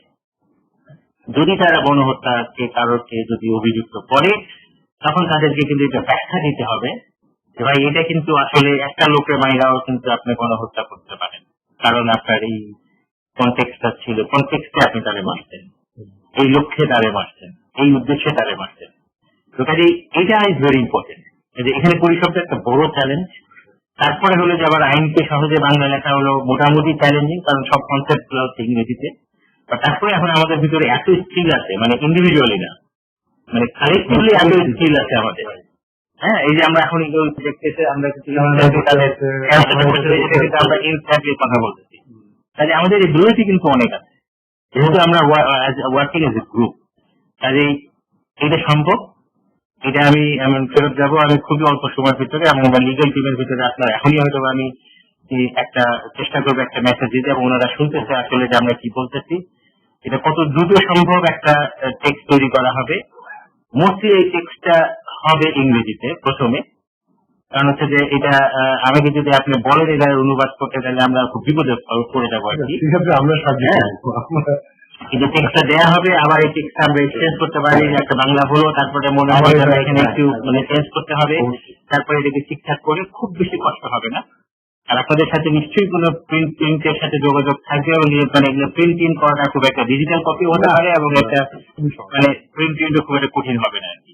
এবং সেটা নিয়েই কিন্তু আপনারা আলোচনাটা শুরু করতে পারেন। সেটা নিয়ে কিন্তু আপনার 2-4টা সাংবাদিককে কিন্তু নিয়ে বসতে পারেন যে আমরা কিন্তু ভাই তোমাদের আমরা এটা নিয়ে আসলে একটা জিনিস কাজ করেছি, এবং তোমরা একটা ফর্ম করো, তোমরা যদি জানতে চাও, আরো জানতে চাও, তো এখানে যোগাযোগ করো, এবং যা জানতে চাও সব উত্তর আমরা দেওয়ার চেষ্টা করবো আর কি। এবং মানে অলমোস্ট ইনস্ট্যান্ট না হলেও আমরা কিন্তু অ্যাজ সুন অ্যাজ পসিবল আমরা রেসপন্ড করবো, এবং যেটা করা হচ্ছে আর কি। ওটা this is very good suggestion, I think. মানে এছাড়া যে ওরা যেটা জানতে চাচ্ছে যে এখানে কয়জন মানুষ উপস্থিত আছে জানাই দিয়ে রানী একটা প্রশ্ন মানে একাধিকবার করা হচ্ছে, আমরা খুব কৌতূহল যে এখানে অনেক আমরা এই মুহূর্তে এখানে আছি 17 জন। আমরা শুরুতে আমরা এখানে ছিলাম 24 জন, এবং অনেকে ছাত্র বা বিশেষ করে আমাদের মেয়েরা ওরা চলে গেছে, হ্যাঁ, এবং অনেকে। এই মুহূর্তে আমরা 17 জন আছি, 24 জন ছিলাম মোটামুটি আমি মনে করি। আর বাইরে আমার মনে হয় যে আরিফ হয়তো একটা উদ্যোগ নিয়ে বাইরে আমরা কয়জন ছিলাম সেটা দিয়ে একটা যুক্ত করে একটা ছোট 5 জন তো শুরুতে ছিলেন, এখন হয়তো কয়জন জানি না।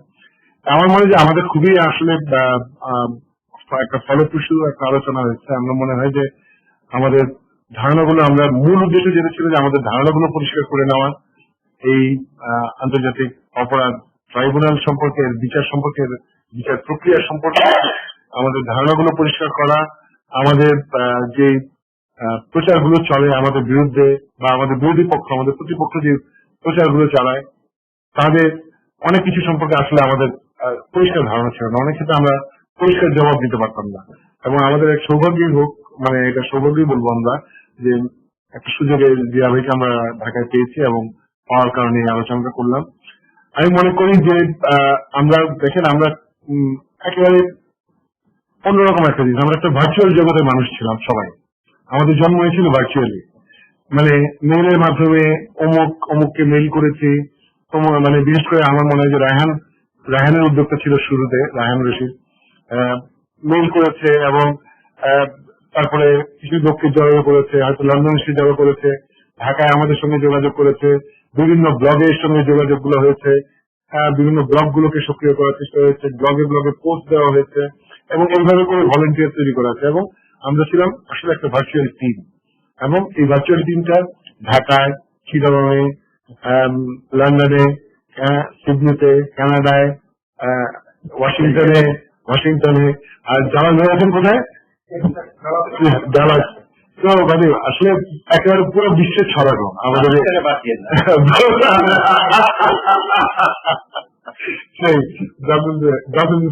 ছিল আমাদের বন্ধু ছিল, যে কোনো কারণে এখন আমাদের সঙ্গে নাই।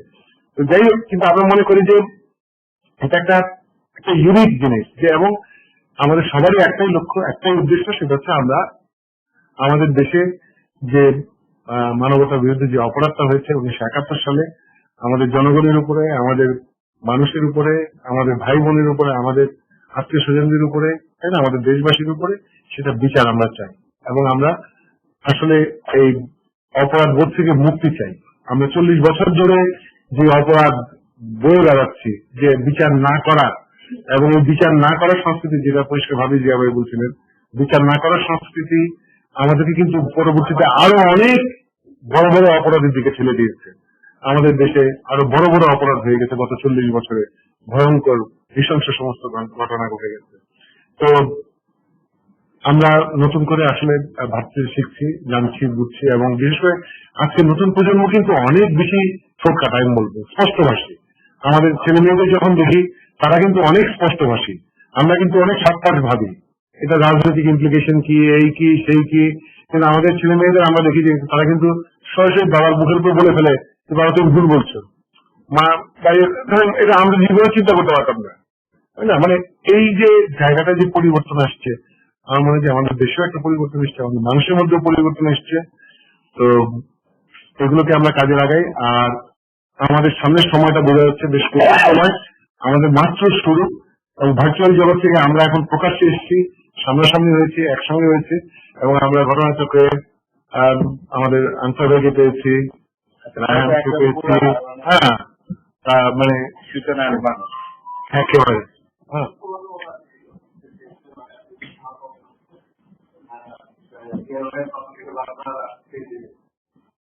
গণহত্যা জেনোসাইড নিয়ে কনফিউশন, তারপর আরো একটা জিনিস যেটা নিয়ে আমাদের যে আন্তর্জাতিক ক্রাইম বা যুদ্ধাপরাধ, এই নিয়ে কনফিউশন, এরকম কনফিউশন ফোরামের নামটা নিয়ে না থাকে সেটাও একটা আকাঙ্ক্ষা। কেননা strategy, international crime strategy forum, crime organizing, crime preventing, or criminal law implementing. It should be clear. এটা আসলে ছিল ওয়ার ক্রাইম স্ট্র্যাটেজি, তো সেটা তো আসলে এটাকে চেঞ্জ করে ইন্টারন্যাশনাল ক্রাইম International crime আসলে আসলে এটা এটা আপনি ওই থেকে সিমেন্টিক ওয়েতে গেলে ডেফিনেটলি এটা করা যেতে পারে। কিন্তু আপনাকে মনে রাখতে হবে যে সেটা হচ্ছে যে ইন্টারন্যাশনাল, যারা ইন্টারন্যাশনাল ক্রাইম করতেছে আর কি, তারা কিন্তু এই ধরনের, তারা কিন্তু এই আকাম করবে না। তারা যেটা করে সেটা হলো যে তারা মনে মনে করে। এটা হচ্ছে যেটা ধরেই নেওয়া হবে, সেটা হচ্ছে যে এইটা হলো যে এইটা ক্রাইম, মানে এটা ক্রাইম কি করার জন্য না ক্রাইম প্রিভেন্ট করার জন্য, বা যেটা হইতে সেটা জাস্টিসের জন্য, যেটা কাজেই ওইটা ওই খুব বেশি একটা, মানে ওইভাবে ধরলে এটা ডেফিনেটলি একটা সন্দেহ থেকে যায়। না, সেটা এটা আমি মনে করি না যেটা সেটা হলো যে খুব বেশি লোক এটা নিয়ে বেশি ভাবছে। আর নাম নিয়েও খুব একটা বেশি কিছু আসে যায় না। আমরা এটাকে ইন্টারন্যাশনাল ক্রাইম করেছি, কারণ হচ্ছে যে আইসিটি ইন্টারন্যাশনাল ক্রাইম করে। এটা কিন্তু আমরা শুধুমাত্র বাংলাদেশের আইসিটি, আমাদের এখানে একটা ভবিষ্যতে অনেক প্ল্যান আছে।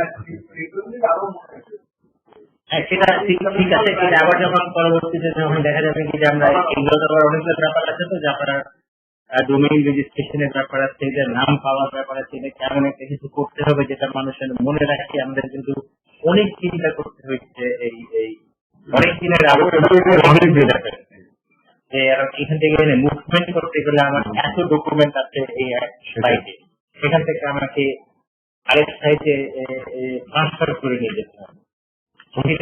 টেকনিক্যাল ব্যাপার আছে। সবটাই দেখেন, আমি সবটাই হয়েছে পুরো স্বেচ্ছাসেবা, পুরোটাই স্বেচ্ছাসেবা। প্রত্যেকে নিজের সবাই চাকরি করে, সবাই পড়াশোনা করছে, সবাই নিজের পকেটের পয়সা খরচ করে সবাই এই কাজটা করছে। এবং আমি মনে করি যে এটা আসলে একটা নতুন অধ্যায়, নতুন সূচনা। আমার মনে হয় যে রায়হান কিছু মন্তব্য করেছে, সেটা শুনিয়ে আমার মনে শেষ করি। আচ্ছা, democracy, human rights, justice rooted in non-elite, non-exclusive, collective and participatory premises, section. All forms of elitist and or self-propagating tendencies are therefore resisted. We believe this is the kind of mindset that time demands of this nation in order for it to succeed in bringing the history back on track through securing long. এই ফোরামটা কিন্তু আসলে এটা এমন একটা নন hierarchical forum, যেখানে কোনো নেতা নাই, প্রেসিডেন্ট নাই, এখানে কোনো জেনারেল সেক্রেটারি নাই, এখানে কিছুই নাই আর কি। এবং এটার সাকসেসে যতটুকুই সাকসেসফুল হয়েছে, সাকসেসফুল হওয়ার কারণটাই হচ্ছে যে এটা হচ্ছে সবার, এবং ভার্চুয়ালি ইকুয়ালি সবার, মানে যে যা কন্ট্রিবিউট করতে হচ্ছে। এটা হচ্ছে একটা বড় মঞ্চ, আর কিচ্ছু নেই আমার জন্য মহা ডিফিকাল্ট। তো আমাদের টেক টিম আছে যারা টেকনিক্যাল দিকটা দেখতেছে, আমাদের লিগেল টিম আছে যারা লিগেলটা দেখতেছে, আমাদের যারা আর্কাইভাল টিম আছে বা যারা এই দিকে করতেছে তারা সেটা করতেছে, আবার এক লোক একাধিকও করতেছে।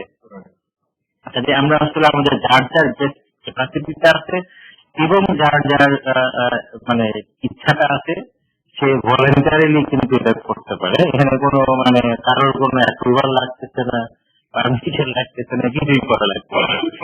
তো এইটা আমরা যদি যেভাবে এই কোয়ালিশনটা কাজ করতেছে সেটা যদি পুরো দেশ এভাবে কাজ করতে তাহলে কিন্তু একটা ভিন্ন দেশ হয়ে যাবে এটা। হ্যাঁ, কিন্তু দেখা যাক আমরা এখন এইটা উই আর ভেরি ডিটারমিন যে এইটা রাখতে হবে আর কি। যে কারণে আপনি দেখবেন যে আমরা কোনো পাবলিকেশন কিন্তু দিতেছি না, কোনো মানুষের নামে দেওয়া হচ্ছে না। যা কিছু পাবলিকেশন হচ্ছে সব ফোরাম পাবলিশ করতেছে, কে করতেছে ফোরামের ভিতরে। আমরা যে লিগালে একটা অংশ একটা কিছু করতেছেন, আবার আরেকজন পাঠাচ্ছে, এটা কিছু হচ্ছে, এটা আসতেছে, এটা আসতেছে, পরে এটা আমরা নিজেরা রিকনসাইল করে নিতেছি যে এটা এইভাবে এটা হবে। অবভিয়াসলি যার বেশি এক্সপিরিয়েন্স আছে, যারা বেশি মানে কন্ট্রিবিউট করতে পারতেছে এবং যারটা বেশি লজিক্যাল মনে হচ্ছে সেটাকে প্রায়োরিটি দেওয়া। সমবায় কাজ করবো একটা এটাই হলো রেসপেক্ট।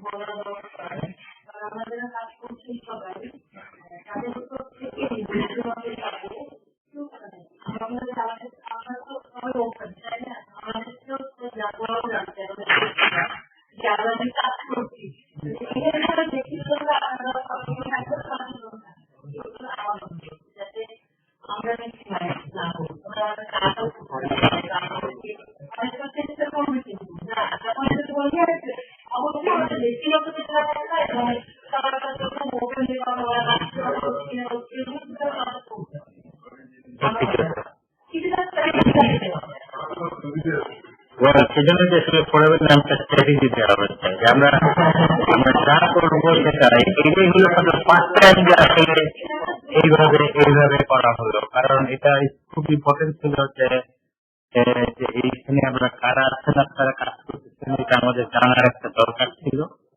আর মানে টেকনোলজি আমাদেরকে কিন্তু অনেক সুযোগ করে দিয়েছে, কিন্তু একটা এন্ড অফ দ্য ডে আসলে এগুলো মানুষ। এবং আমরা যখন ইমেইলের পেছনে যে মানুষটা থাকে তাকে যদি আপনি জানেন তাহলে আপনি যখন মেল করতেছেন তখন কিন্তু আপনি বুঝছেন যে এই লোকটা থাকছে। তো সেটার জন্যই শুধু একটা এইটা মানে এইটা করা এবং মূলত আপনাদের প্রশ্নের উত্তর দেওয়াটাই আসলে অবজেক্টিভ। প্রথমে লিখলে তখন দেখা গেল কি যে এটার উত্তরটা পাওয়া যাবে আর কি।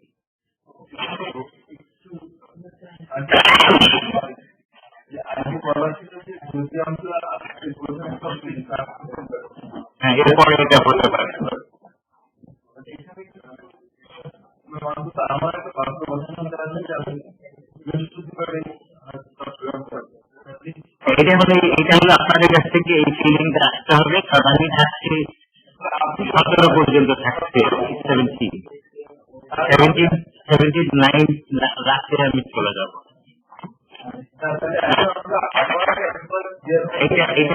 এটা রাবিবার সাথে আপনার কথা বলে এটাকে সেট করে দিতে হবে।